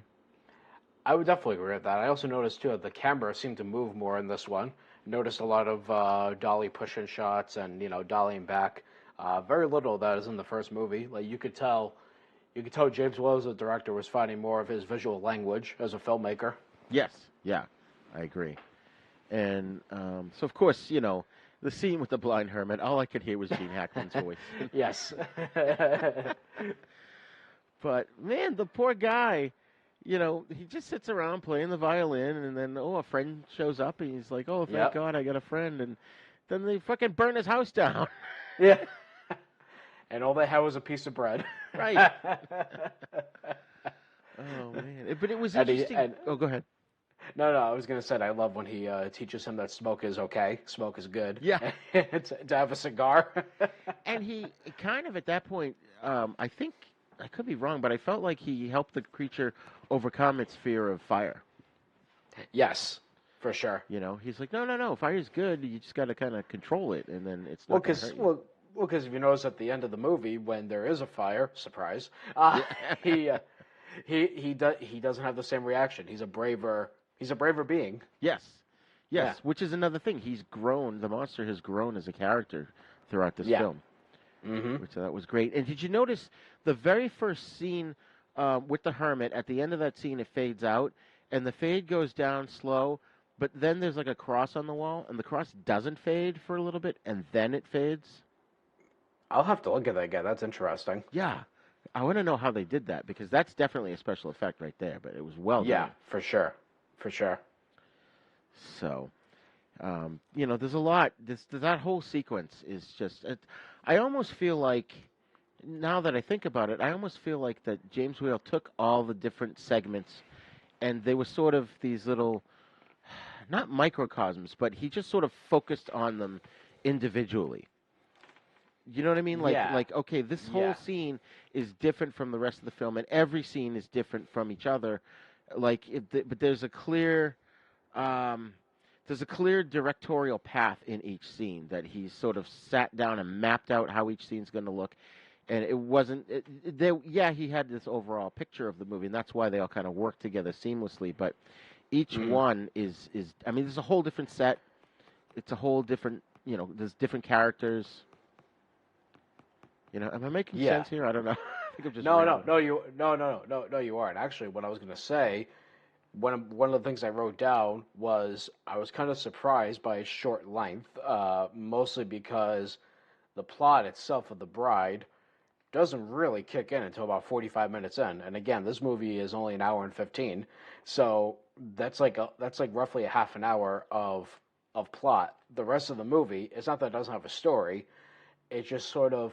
And I don't want to say meanders either, because it doesn't meander. Like, everything connects by the end of it. But we don't really see the bride until maybe 45, 50 minutes in.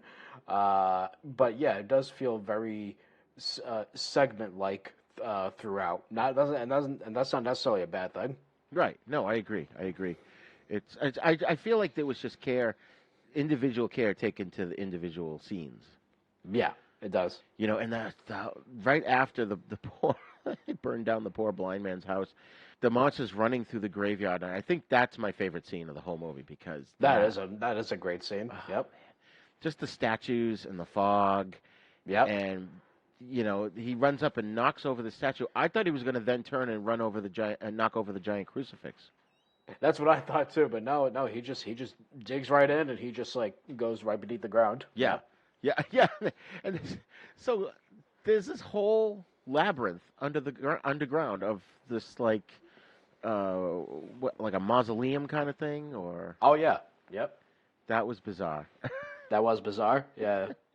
So meanwhile, up above, they're digging 6-foot holes and putting coffins in, and then below it is a whole other crypt. I guess crypt is probably a better word. Yeah. But yeah, that's a scene. Like, I'd love to take a screenshot of that and use it as a backdrop on my computer, Yeah. But Pretorius's lackey Carl, he was a freaky dude. He was, yeah. He just had this creepy vibe about him. Like, he looked like a perv, but then he's getting creeped out by the stuff that was going on. Oh yeah, no, totally.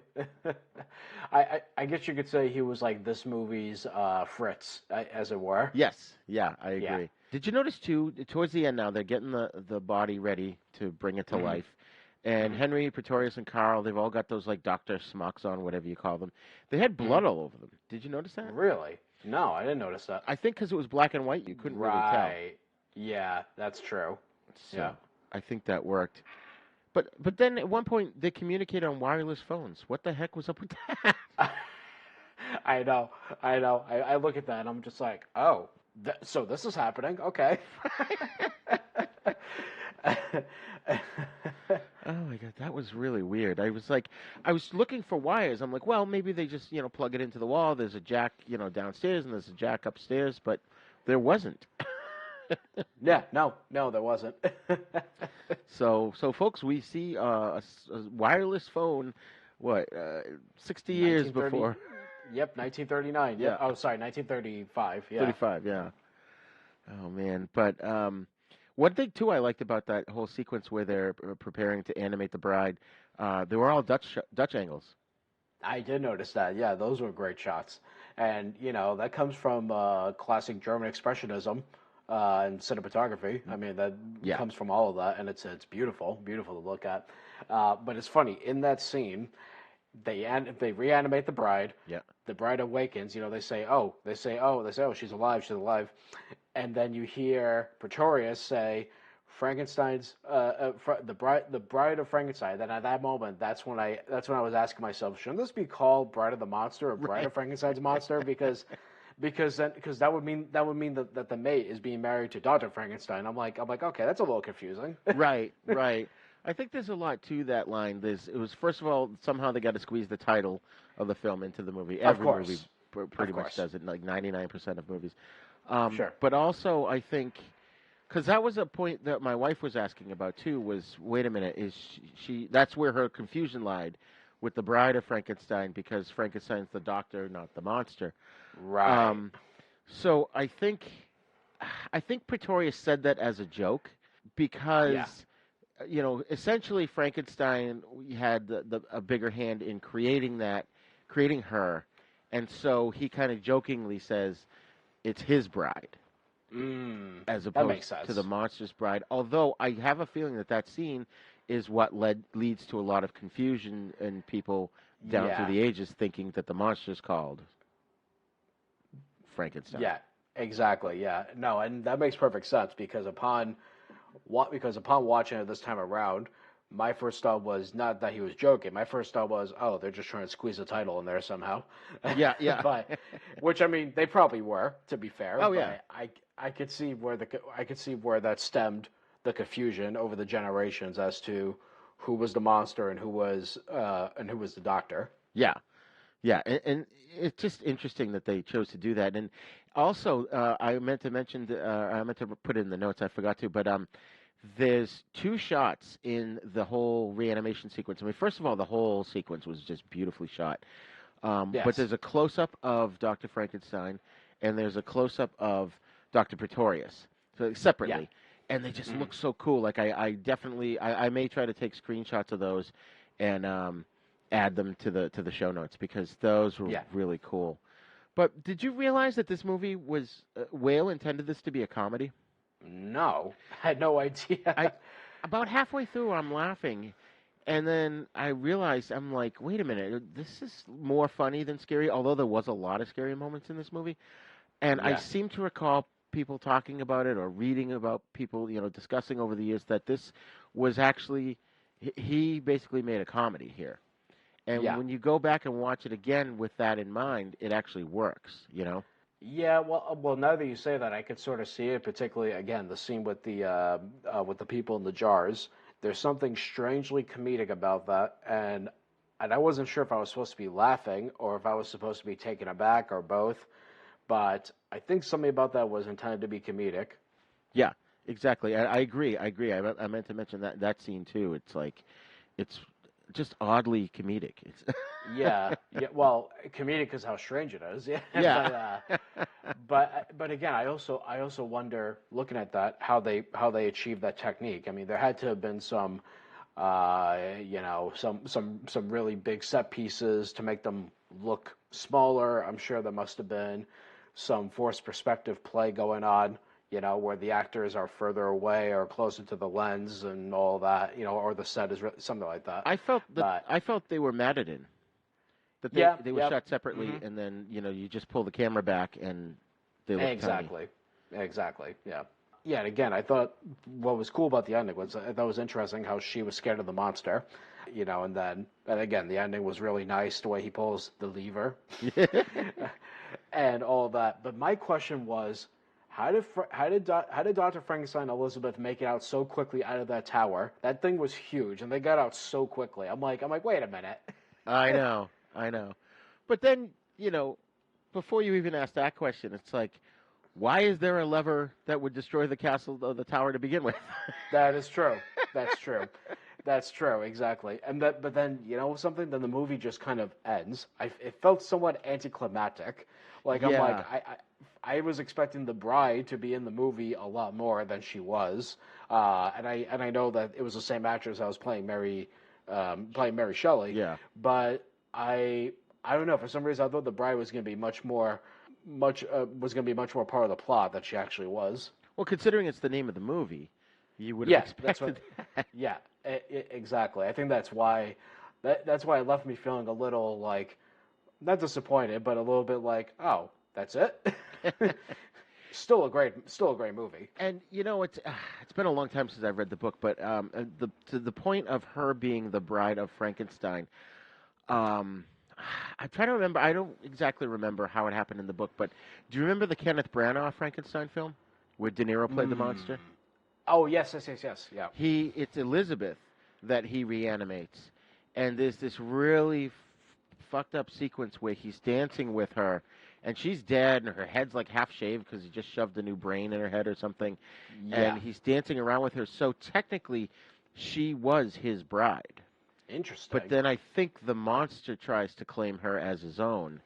And I'm pretty sure that's how it happens in the book. Folks at home listening, if you want to write in and tell us where we're wrong or where we're right. But I also think that's where the term comes from, that in the book she was actually supposed to be his bride. Oh, I see. Okay. Because it was Helena Bonham Carter that played Elizabeth in the movie, and it was her that he was dancing around with. Right. So, final thoughts on Bride of Frankenstein. I mean, again, I love this one. I think it's on par with the original, if not maybe somewhat superior. Again, I love how this one explored a deeper theme. And again, the highlight for me was a scene with the blind hermit, and of course, the ending is really terrific. The whole idea of like these two lonely souls coming together, and they both have some form of deformity in some respect. I'm talking about the blind hermit. So that's a really nice scene. And again, just the whole arc of the character of the monster is just really nice overall. I totally agree with you, and it's a good point that I hadn't thought of before, that the fact that the blind man is blind, he's not judging the monster based on his looks. Exactly. Everybody else that sees him screams and either attacks or runs. Sure. And he befriends him. Or like the innocent child in the first one, she has an innocence that she doesn't see a monster. By the way, I meant to mention when we talked about the first one, did that whole scene, aside from the fact that he killed her in the movie, remind you of the Monster Squad? Yes, very much so. Yeah. And I loved how they did that in the Monster Squad, where she's holding his finger because his hand is so big. And she's like, see, guys, he's not scary. Right. I love that they sort of took that scene and turned it on its ear and made it something positive, Yeah, totally. But that's another thing, too, about the Frankenstein monster is that while they did put a criminal brain in his mind, the brain of a murderer, I think it was sort of rebooted, first of all. I think the consciousness that was there is gone and a new consciousness emerged. Maybe, how like amnesia can work. You can't remember who you are, but you can remember how to ride a bike or tie your shoes. Sure. I think that's what happens here. is that, he's this whole new being with a base template of knowledge. And then he's sort of learning how to speak, but not learning for the first time. He's relearning it. He can understand right off the bat. Yeah. Mm-hmm. And so, and even in this one, he expands that. And I think that, there's that childlike innocence that the monster has. And when he's attacked and provoked, he's got that super strength that he can't control. Mm-hmm. So, yeah. But, this is a movie that I love more and more with each viewing. I really appreciate it this time around, far more so than before. I got a lot more out of it this time. I definitely, like I said before, I finally agree with many who've claimed that this is could be better than the first one, or superior. I think it's a slim margin. Yeah. I think it's just because it wasn't bogged down with origin tale stuff.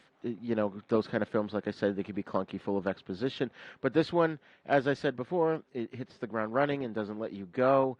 It is a bit of a comedy. I don't think it's a full-on comedy. I don't know what the talk about that is. But, I definitely recommend this as a must-see. So, folks, we're going to take a quick break here, and when we come back, we're going to discuss the third film in the series, Son of Frankenstein from 1939. Hi, this is Rigor, host of Then Is Now podcast and The East Meets the West. I just wanted to say thank you to all of our Patreon subscribers. We appreciate your support as we grow the audience for our shows. You could find our links to our Patreon page as well as our TeePublic page at havenpodcasts.com. With Patreon, you'll get a lot of exclusive stuff, including our monthly pop culture newsletter, cool gifts, discounts for TeePublic, and our special exclusive show, Then Is Now Filmmakers series, in which we interview directors, producers, writers, composers, special effects guys, basically anybody who works behind the scenes in film and television, and get their insights into the process of creating films and TV shows. Also at our TeePublic page, you'll find cool merch that you can get or even give to others as gifts. You can find those links at our website, or you can go directly to tpublic.com/stores/havenpodcasts and patreon.com/thenisnowpodcast. Enjoy!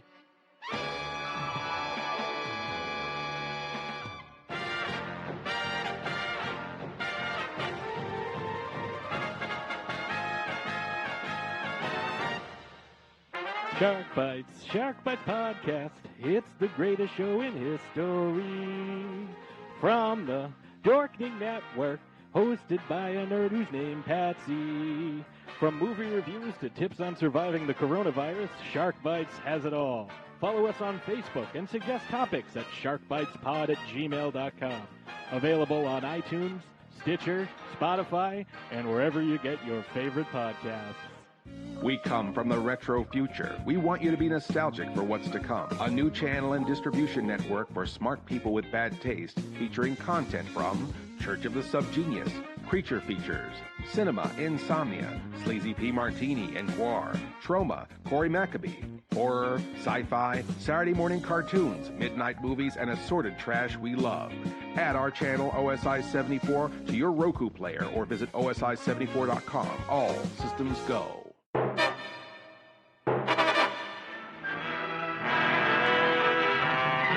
20 years ago, in the barony of Frankenstein, a monster created by man stalked through the country, maiming and killing. In time, Frankenstein, maker of the monster, died. The monster disappeared. Now, after 20 years, the son of Frankenstein returns, and fear grips the village anew. A man tainted by the blood of his father can forget his human soul and carry on the diabolical work of the Frankenstein.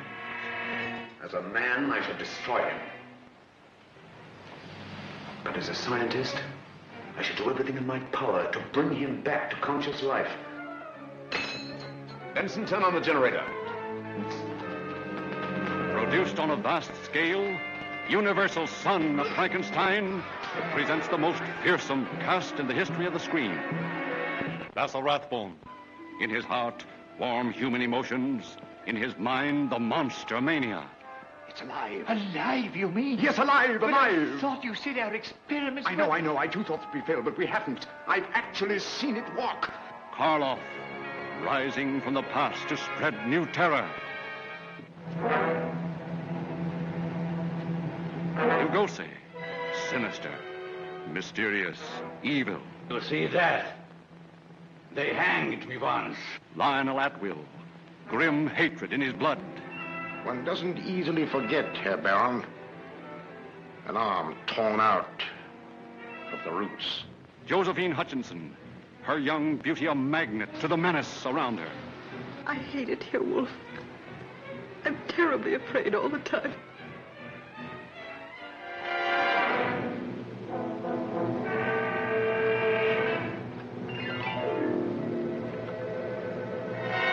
By heaven, I think you're a worse fiend than your father. Where is this monster? Where is he? I'll stay by your side until you confess. And if you don't, I'll feed you to the villagers.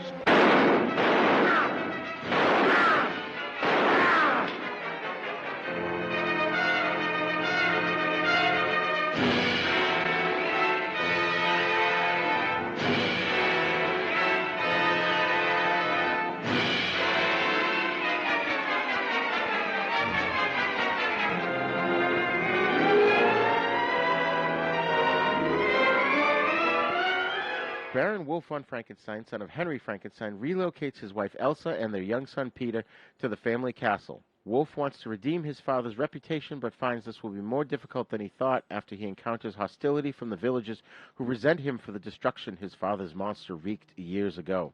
Wolf's only other friend is the local police inspector Krog, who wears an artificial arm because Frankenstein's creature ripped out his real arm when he was a child. While investigating his father's castle, Wolf meets Igor, an embittered blacksmith who survived being hanged for grave robbing and has a deformed neck as a result. Wolf finds the monster's comatose body in the crypt where his grandfather and father were buried. His father's sarcophagus bears the phrase, Heinrich von Frankenstein, maker of monsters, written in chalk under that. He decides to revive the monster to prove his father was correct and to restore honor to his family. Wolf uses a torch to scratch out the word monsters on the casket and writes men beneath it. Wolf revives the monster, but it only responds to Igor's commands and commits a series of murders, the victims of which were jurors at Igor's trial. Krog strongly suspects Wolf has created a murderous monster similar to his father's due to marks on the victims' bodies, but Wolf denies it and tries to frame Igor as the murderer. Krog doesn't believe Igor is the killer, and so arrests Wolf for the disappearance of the Frankenstein family butler, Benson. Krog then orders Wolf not to leave the castle. Nevertheless, Wolf is determined to throw Igor off his property and begins searching the castle for him. Later, Wolf finds Igor in the castle's laboratory and shoots him after Igor threatens him with a hammer. Igor collapses, apparently dead. The monster abducts Wolf's son in revenge, but cannot bring himself to kill the child. Krog and Wolf pursue the monster to the laboratory, where a struggle ensues, during which the monster tears out Krog's false arm. Wolf swings on a rope and knocks the monster into a pit of molten sulfur beneath the laboratory, saving his son. Wolf leaves the keys of the Frankenstein castle to the villagers, who turn out to cheer the family as they leave by train, because they couldn't watch them go fast enough. So, first impressions, and when did you see Son of Frankenstein? This was actually my first time watching it upon this viewing, and overall, I did enjoy it quite a bit. You know, of course, there is some differences. Of course, we have a different director this time around helming it, Roland V. Lee, who has, as I said before, considerably amount more credits as a director than James Whale did. Although, to be honest with you, upon looking between the movies, I didn't really see much difference, and that's not to say that it's bad that there's no difference. I mean more so in that it's seamless movie to movie. It feels like even though it's different director, so naturally there's going to be a different tendency to do things differently. Feels like it was directed by James Whale. I agree, and I feel like it's he was trying to keep the style and the atmosphere of the second film without copying it. And I thought he did a great job doing that. Exactly. Yep. Yeah. You know, he's kind of famous for The Count of Monte Cristo and I Am Suzanne, The Three Musketeers. He did a lot of films in the 30s and 40s. Yeah. Nothing too huge that jumps out at me, at least as something that I might have watched, except for maybe like he did a couple of Fu Manchu movies. He's uncredited as the director in that. Mm-hmm. He did Captain Kidd, which is a famous movie from 45. And, you know, another movie where, and you know, when we talked about Bride, you referenced German Expressionism. And I think he uses a lot of that in this movie. Oh, he does, yeah. I mean, the opening scene alone in the jury room, in the courtroom, there's a man sitting in the foreground. He's in shadow. but he's backlit. The camera pulls back, and you see more of the room, you see more of the people, you see more of the men in the back. But that's classic film noir right there. That's German expressionism, and it's beautiful. Oh yeah, absolutely. And just the house itself. Well, first of all, it looks nothing like the one from the first movie. No, not at all. It's supposed to be, I guess, his, the father's home from the first one, but it looks completely different. But hey, who knows? Because Wolf says he didn't remember the father, so maybe the father died when he was like 1 or 2. But yeah. Between the first movie and the second movie and this one, they remodeled. Yeah, yeah, exactly. Now, the writer on this is Willis Cooper, and he's only got like 12 credits. He did some TV shows like Lights Out, which is a famous horror show, and he did a couple of Mr. Moto films, but he also wrote The Phantom Creeps with Bela Lugosi, and you may recall the famous image in that one of this like giant, weird, robotic monster thing with sort of an evil Buddha face on it. Yes. Rob Zombie used that in one of his music videos. I think it was Dracula. It was either Dracula or I forget. It was one off that album, the Hellbilly Deluxe. He used that creature in one of the music videos. So I thought that was kind of cool. Interesting. But our cast here, while not as impressive as the other ones, I think it has some standout performances. So first of all, you got Basil Rathbone, right? Who he's right up there. He's like the tier below, the top guys, the Claude Rains, the Karloff, Lugosi. He's Cushing and Lee. He's right under those guys, and to me, he's probably the greatest Sherlock Holmes ever. Have you ever seen any of his Sherlock Holmes films? I think I saw maybe 2 of them a long time ago. I remember liking them quite a bit. Yeah, they're like Sherlock Holmes, but set in the 1940s. Right. In fact, I was going to say recently, it was probably a couple of years ago, I had picked up a radio. They had also done radio drama with him and Nigel Bruce, who plays Dr. Watson. And they did radio dramas, and it was like a multi-cassette, if those who remember audio cassettes, it's a multi-cassette box set that has all of their shows. And they're just so good. And I used to stay up late to watch the Sherlock Holmes films and then the Charlie Chan, I almost said Jackie Chan, the Charlie Chan films. They'd play them in Boston on Channel 38 late at night. Yeah. And, he... In my mind, I know there's a lot of guys like even Benedict Cumberbatch is a great Holmes, and what's his name, Jeremy something. I can't think of his name on the PBS ones from England that they showed. Yeah. He's I think my favorite. Yeah. He was also in Comedy of Terrors with Vincent Price, and there's another one, the Knight and the Magic Sword, or something. Mystery Science Theater lampooned that movie. Nice. So he's great in this. He's real young here. Karloff, of course, is back in his final performance as the monster. I think there was a moment in the 50s where Karloff did put the makeup on one more time to throw out a baseball at a baseball game. Oh, really? Yeah, and then that's it. That's really cool. But he just couldn't take it anymore after this. He couldn't take the 9 hours of makeup and stuff. Now, folks, if you've listened to us, if you may recall, when we talked about the Dracula films, Bela Lugosi, we may have mentioned, was offered the part of the Frankenstein monster for the first film, and he turned it down because there were no lines of dialogue, and he thought that was beneath him. And he did come to regret that decision after seeing the success of the first 2 films, and I guess so he was convinced to come on board as Igor in this movie, which I started to talk about this when we were talking about Bride, and I stopped myself. But when we were watching this movie with my wife and I looked at her and I said, okay, that's Igor. In the first 2 movies, it was Fritz and Carl. Yep. But that's one of those things that people always believed or misremembered, I should say, that Igor was always Frankenstein's assistant. Yes, and also too, to me, when this movie first started to get going, and I'm watching it, and I'm like, okay, this movie's Young Frankenstein, this one right here, because you have the relative of the original Doctor, in the case of Young Frankenstein, it was, what was it? It was his like grandson, wasn't he? Grandson, yeah. And then here it's the son of the doctor, and then he takes a train to this weird place where he's become legend, and he sort of denies the father's experiments, and then he meets Igor. So I'm like, okay.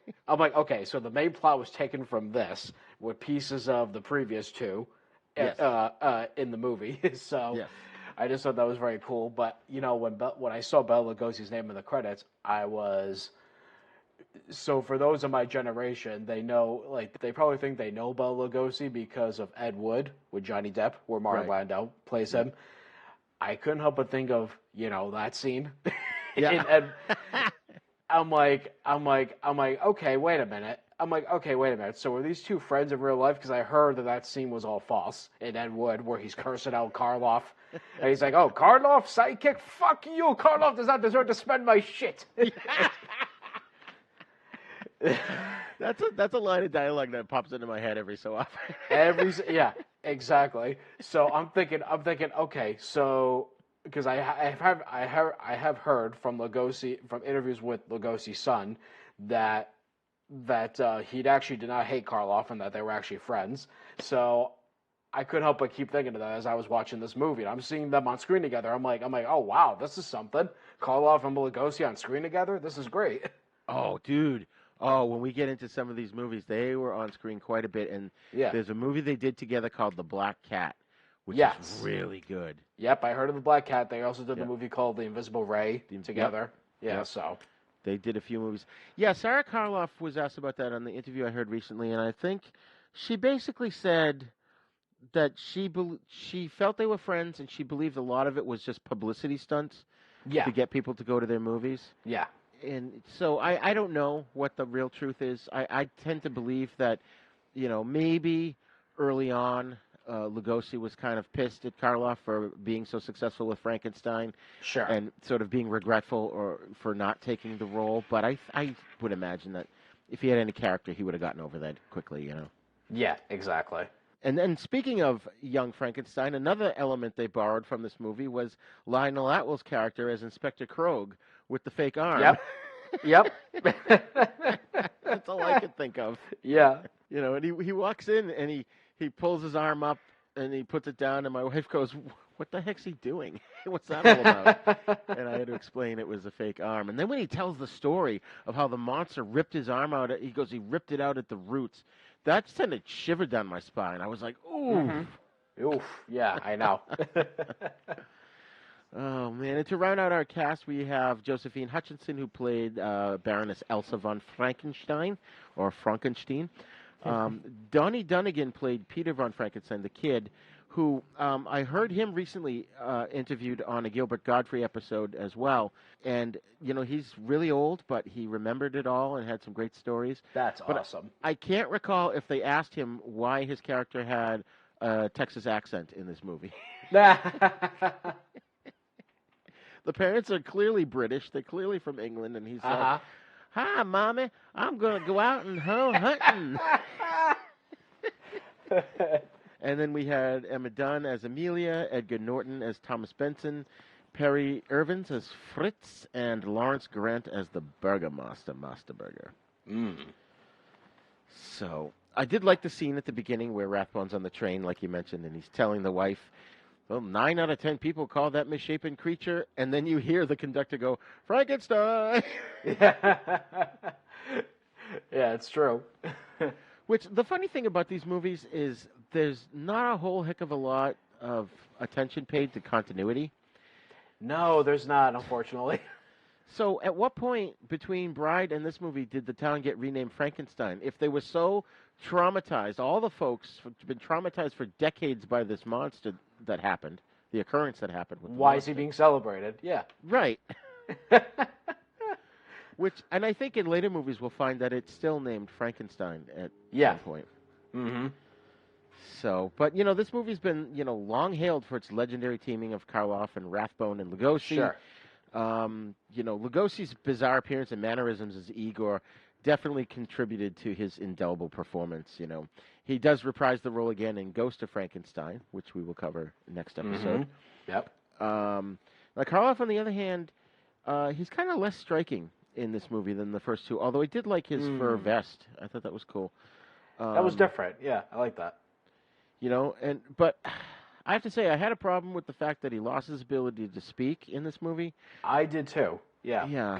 Because this could have been a chance for the character to go from child to, I don't know, I guess like an adolescent to now he's like a young adult, I guess, if you will.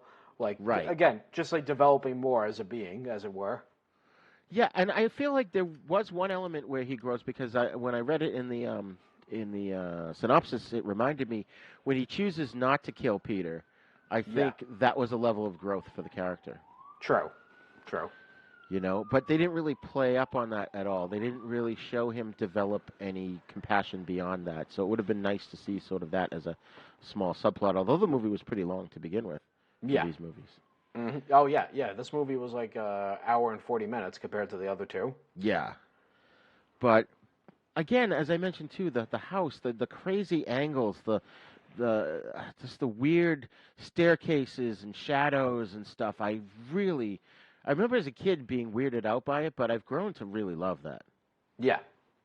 Yeah, no. Again, this movie, as directed, there's some wonderful visuals, great cinematography, great atmosphere, and again, piggyback on what you said before about the first movie having that sort of stage play feel, this one had that too. There were a lot of moments where the backdrops had these nice, really like long shadowed textures on the walls, like a window shape, for example. It just looked like someone got off a stage play, and I mean that in a good way. Like almost like the set had dimension to it. Yes, yeah, almost like the house was another character. Yeah, exactly right. You know, one thing I forgot to mention, I wanted to mention when we were talking about Lionel Atwill, is I feel this is probably one of his best performances. I enjoyed him in this. Yeah, he was really good. He was really good. I did notice, too, the lightning seemed to accentuate things when Wolf and his wife were talking. Not to the hilariousness of Young Frankenstein, but they would say something important and then... Yeah, I noticed that, yeah. Which is this is one of those movie tropes that I guess it works, but as everybody knows, you see the lightning first, then you hear the thunder. Never at the same time. Because light travels faster than sound, people. Evidently so, yeah.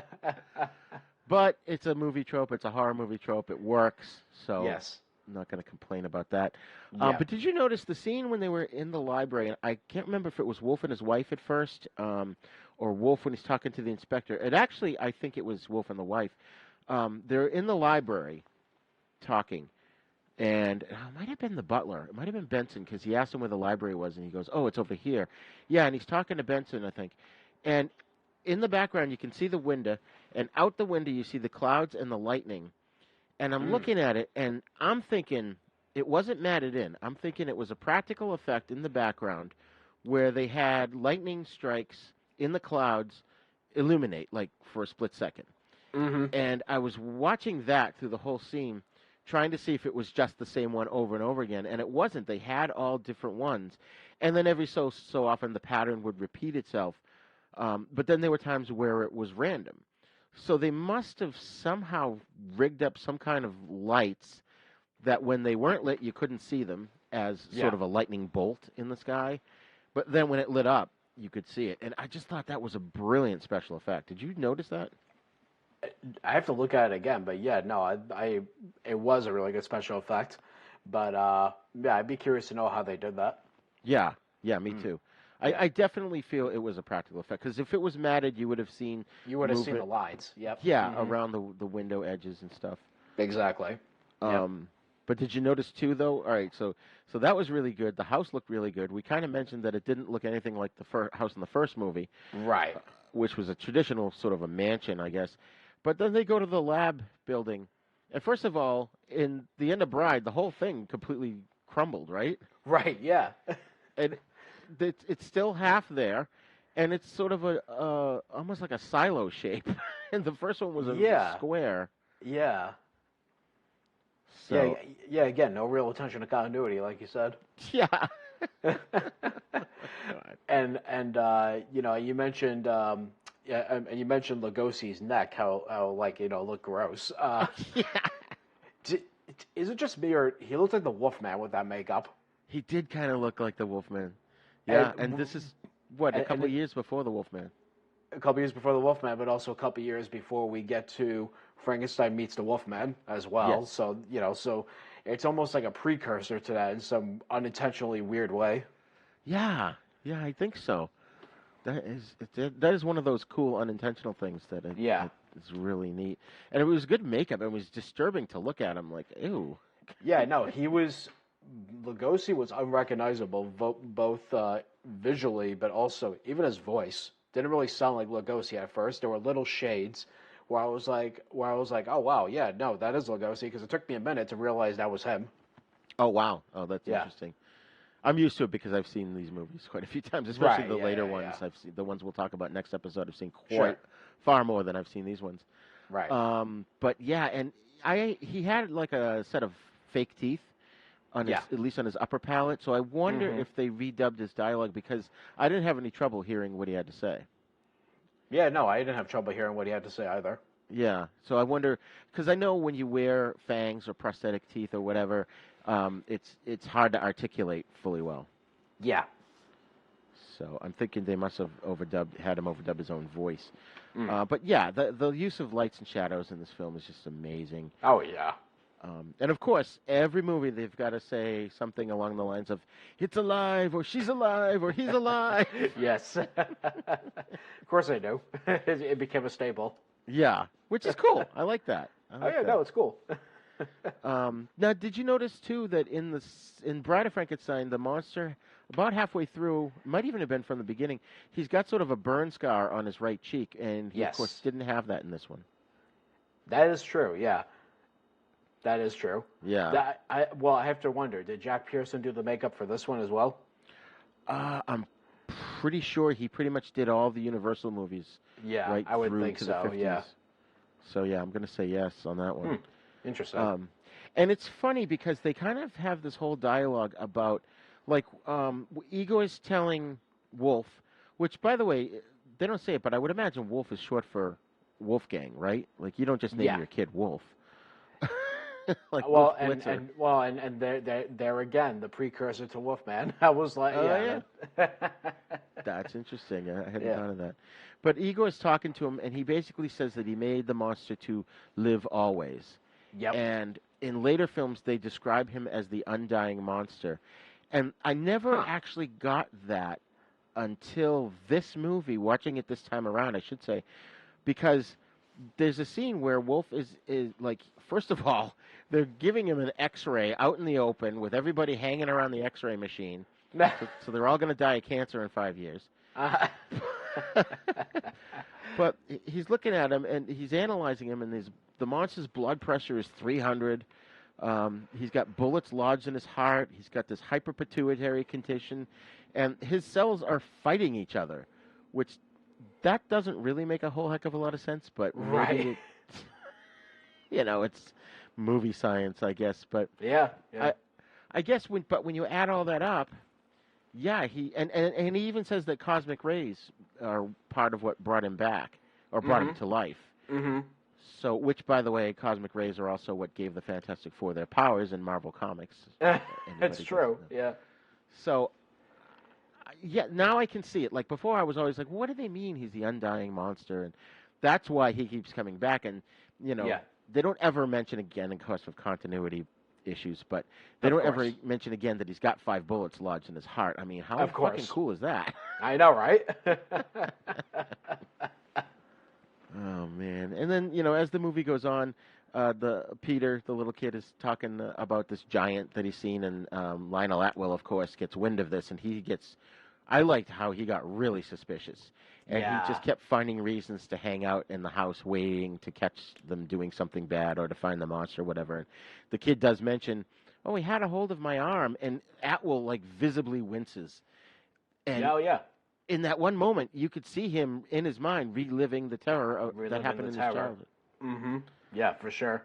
What I like too, when the kid is describing the monster, and then Wolf quickly runs to, find the monster to see him there, and then the monster brings him to the mirror. That was a great scene.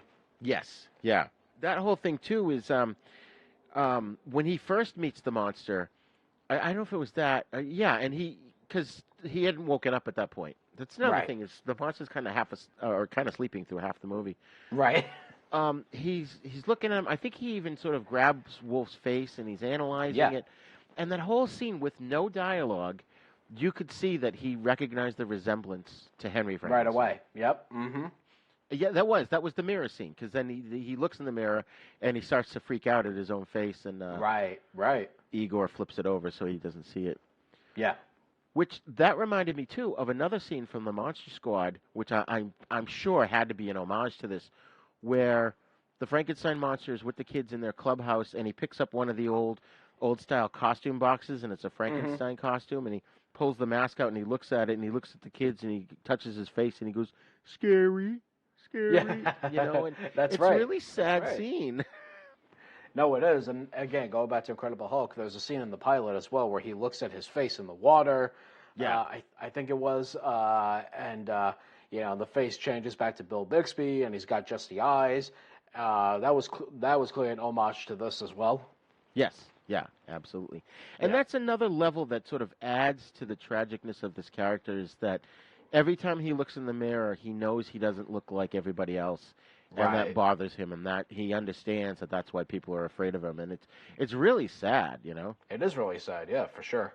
It's almost Elephant Man-like in a way, Oh, I'm yeah, not a absolutely. monster, I'm a man. Yep, that's right. Absolutely. So Igor's sort of got this control over the monster since he pulled him out of the sulfur pit. No, I'm sorry, he didn't pull him out of the sulfur pit. He pulled him out from under the burnt windmill. Yeah. And he somehow has this. They kind of there's a point where someone references that it's almost elemental or supernatural control over him, and he uses the. What the hell is that thing? It's like a demented clarinet that he has. Oh yeah, I'm like, what is that? I mean, he must have made it or something, but and I even turned to my wife at one point and I go, "Music soothes the savage beast," So, and we will see him do that again, but that's sort of like almost like in a Pied Piper kind of way, where he's able to calm the creature with that musical instrument. That's true. Yeah. Now, did you catch this one scene? We mentioned, Lionel Atwill's character is kind of hanging around, and Wolf is getting more and more unglued as the movie's going on. He's like nervous because the cop is always hanging around up his butt. He wishes he would leave so he could take care of the monster, get rid of the monster, whatever he wants to do. And he doesn't want to get caught. And there's a scene where they go to say goodbye to each other, him and Atwill. And Atwill clicks his heels, as they do in Germany back then. And I think I blinked or looked away for a second or something. And Atwill, because I didn't see what Wolf did, but then Atwill looks at him, like kind of waiting, and then he does it again. Did he screw it up, or do you remember that shot? It was a quick scene. I think I must have blinked on that as well, because I don't remember that. It was weird. It was again without words, which was again why I think this is one of his best performances. Yeah. He just tells him, "No, you did it wrong. Do it again." Oh. And he does it again, and then like nods and leaves. Huh. So I don't know what that scene was all about, but I said, it illustrated his great acting. Yeah. And speaking of great acting, when the monster finds Igor dead because Wolf shoots him like 5 times, he screams, and that I just loved that. Yeah, no, that was good. Yeah, actually, this whole ending sequence I think is terrific. Oh yeah. Yeah. The one thing I didn't understand about when they were talking about victims of the monster, they kept saying their heart exploded. Whose heart ever explodes? Yeah, I don't quite get that. Yeah. I took that to mean that back then maybe that was just a way of saying, "Oh, they died of fright." Yeah, maybe like a saying for like they were literally scared to death. Yeah. That's probably the best way I could describe it, but yeah, I think I had the same reaction. Yeah. It's just yeah, I don't know. I thought that was bizarre.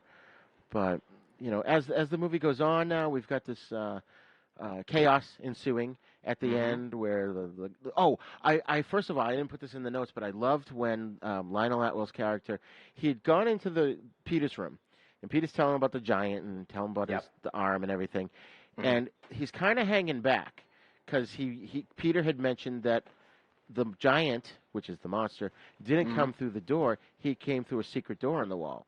So you see him looking around, and he's suspicious. But because the kid keeps, he's with the maid, and he keeps beckoning him to go, he has to leave. So at a later point, he sneaks back in. And now it's like, it was actually kind of a crucial point because everybody is trying to converge at the lab. And he goes in, and he finds the secret door. Oh, no, I'm sorry. He first finds the secret door, and he opens it up, and he finds Benson's body. Then, when the shit hits the fan, he goes back in again into the secret door and manages to find his way to the lab. And I just thought that was really cool. That whole was sort of like, again, you knew what he was thinking without him verbalizing it. Yeah, exactly. And then there was a throwaway line at the beginning where the wife explains to the maid, because there's a thunderstorm going on, and they tuck the kid in the bed, and she's like, oh, you want me to close the curtains? And he's like, I'm not afraid. And the mother's like... The mother's like, no, he's not afraid. Wolf actually taught him not to be afraid, and he's just that way. So when the chaos happens at the end and the monster grabs him, the kid's totally not terrified. He's unfazed by the whole thing. Right. He's unfazed. I mean, his father comes in, he swings out, and kicks the monster into the, into that pit. It's like, kid's unfazed, not crying, not screaming. He's just like, hey, all right, whatever. Yep. Right. Woo, this is fun. Just another day at the office. Oh, my God. But one issue I had with this movie, you've smelled sulfur before, right? I'm not sure that I have. Chances are, I think most people have. You just may not know it. It smells like someone farted really bad. Okay. It's like my father used to have these, like, for lack of a better word, they're like bricks. That you would use to scrape the finish off of a wooden piece of furniture. And they had sulfur in them, and it just smelled like farts, and we would laugh about that all the time. Sure. I think sometimes if you drive by some road construction, you can smell it. Oh, yeah, okay, I know what you're talking about. Yep, and it stinks to high heaven. Yeah, and he's got this sulfur pit in his office, or his lab. Yeah. And they're like, oh, doesn't it bother you? He's like, oh, no, it's fine. It's like, really? No, I'm sorry. Just a little bit of sulfur is like stinky.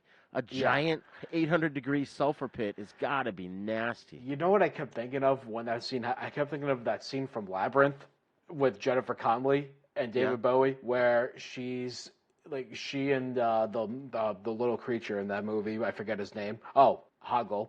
Yeah. They're passing by the what the hell is it called? It's like the pit of stench or something like that. Right. And it keeps making farting noises the whole time, and then you see the big hairy creature. What's his name? Wait, it's been a while. Ludo, and Ludo's going smell.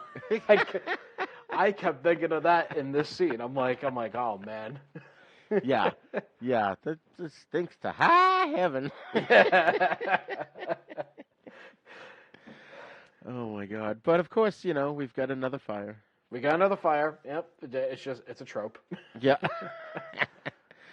So, final thoughts on Son of Frankenstein. I enjoyed this one. Again, great atmosphere, great cast. I think the first two are somewhat better movies, but I mean, even though James Whale is not at the helm, it still works. Absolutely. I agree. I think it's its own entity while retaining, I don't want to say continuity, but a connection to the previous films, and almost like not missing a beat. It's just like 1, 2, 3. These movies work together so well. They hold up together so well. It's very rare that a sequel and a second sequel are as good, or at least on par with the first film. Yeah, I agree. So I love the camera work. There's just so much to love about this movie. I highly recommend this one, too. I think people should sit down and watch them in a row. It's not a very long watch, as we said, hour and 6, hour and 15, and hour and 40. I definitely, if you're starting out in helping someone watch old horror movies and enjoy them, I think these are great examples. Oh, yeah, without a doubt.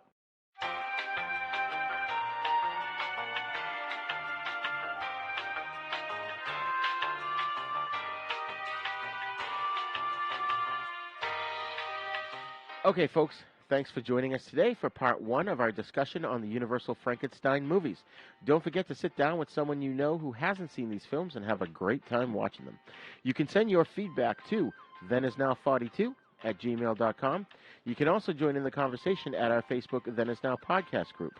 That Is Now Podcast is a proud member of the Dorkening Podcast Network, so be sure to check out the other great shows there at thedorkening.com. You can find me on my website, which is storiesmotion.com. I'm also on Facebook, Twitter, and Instagram at storiesinmotion. You can also visit our website at havenpodcast.com, where you'll find our sister show, The East Meets the West, in which we discuss Shaw Brothers films and spaghetti western movies. And while you're there, click on the Patreon and TeePublic links to get some exclusive stuff. That's right, folks, and don't forget, Then Is Now is on YouTube, so please visit our YouTube page at youtube.com/user/UncleDeath1 to get the latest videos as well as other fun videos.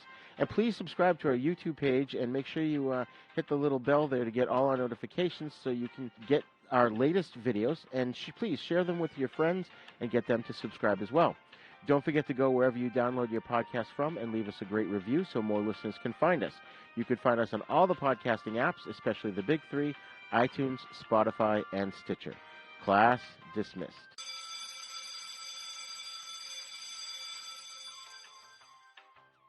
The Then Is Now podcast is intended for entertainment, educational, and informational purposes only. Sounds, music, and clips played during this podcast are the property of their copyright holders. All original content is copyright Jupiter Media.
For more shows like the one you just heard, check out the Dorkening Podcast Network at thedorkening.com.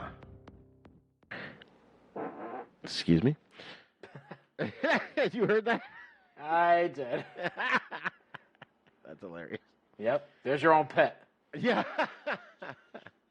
Oh, my God.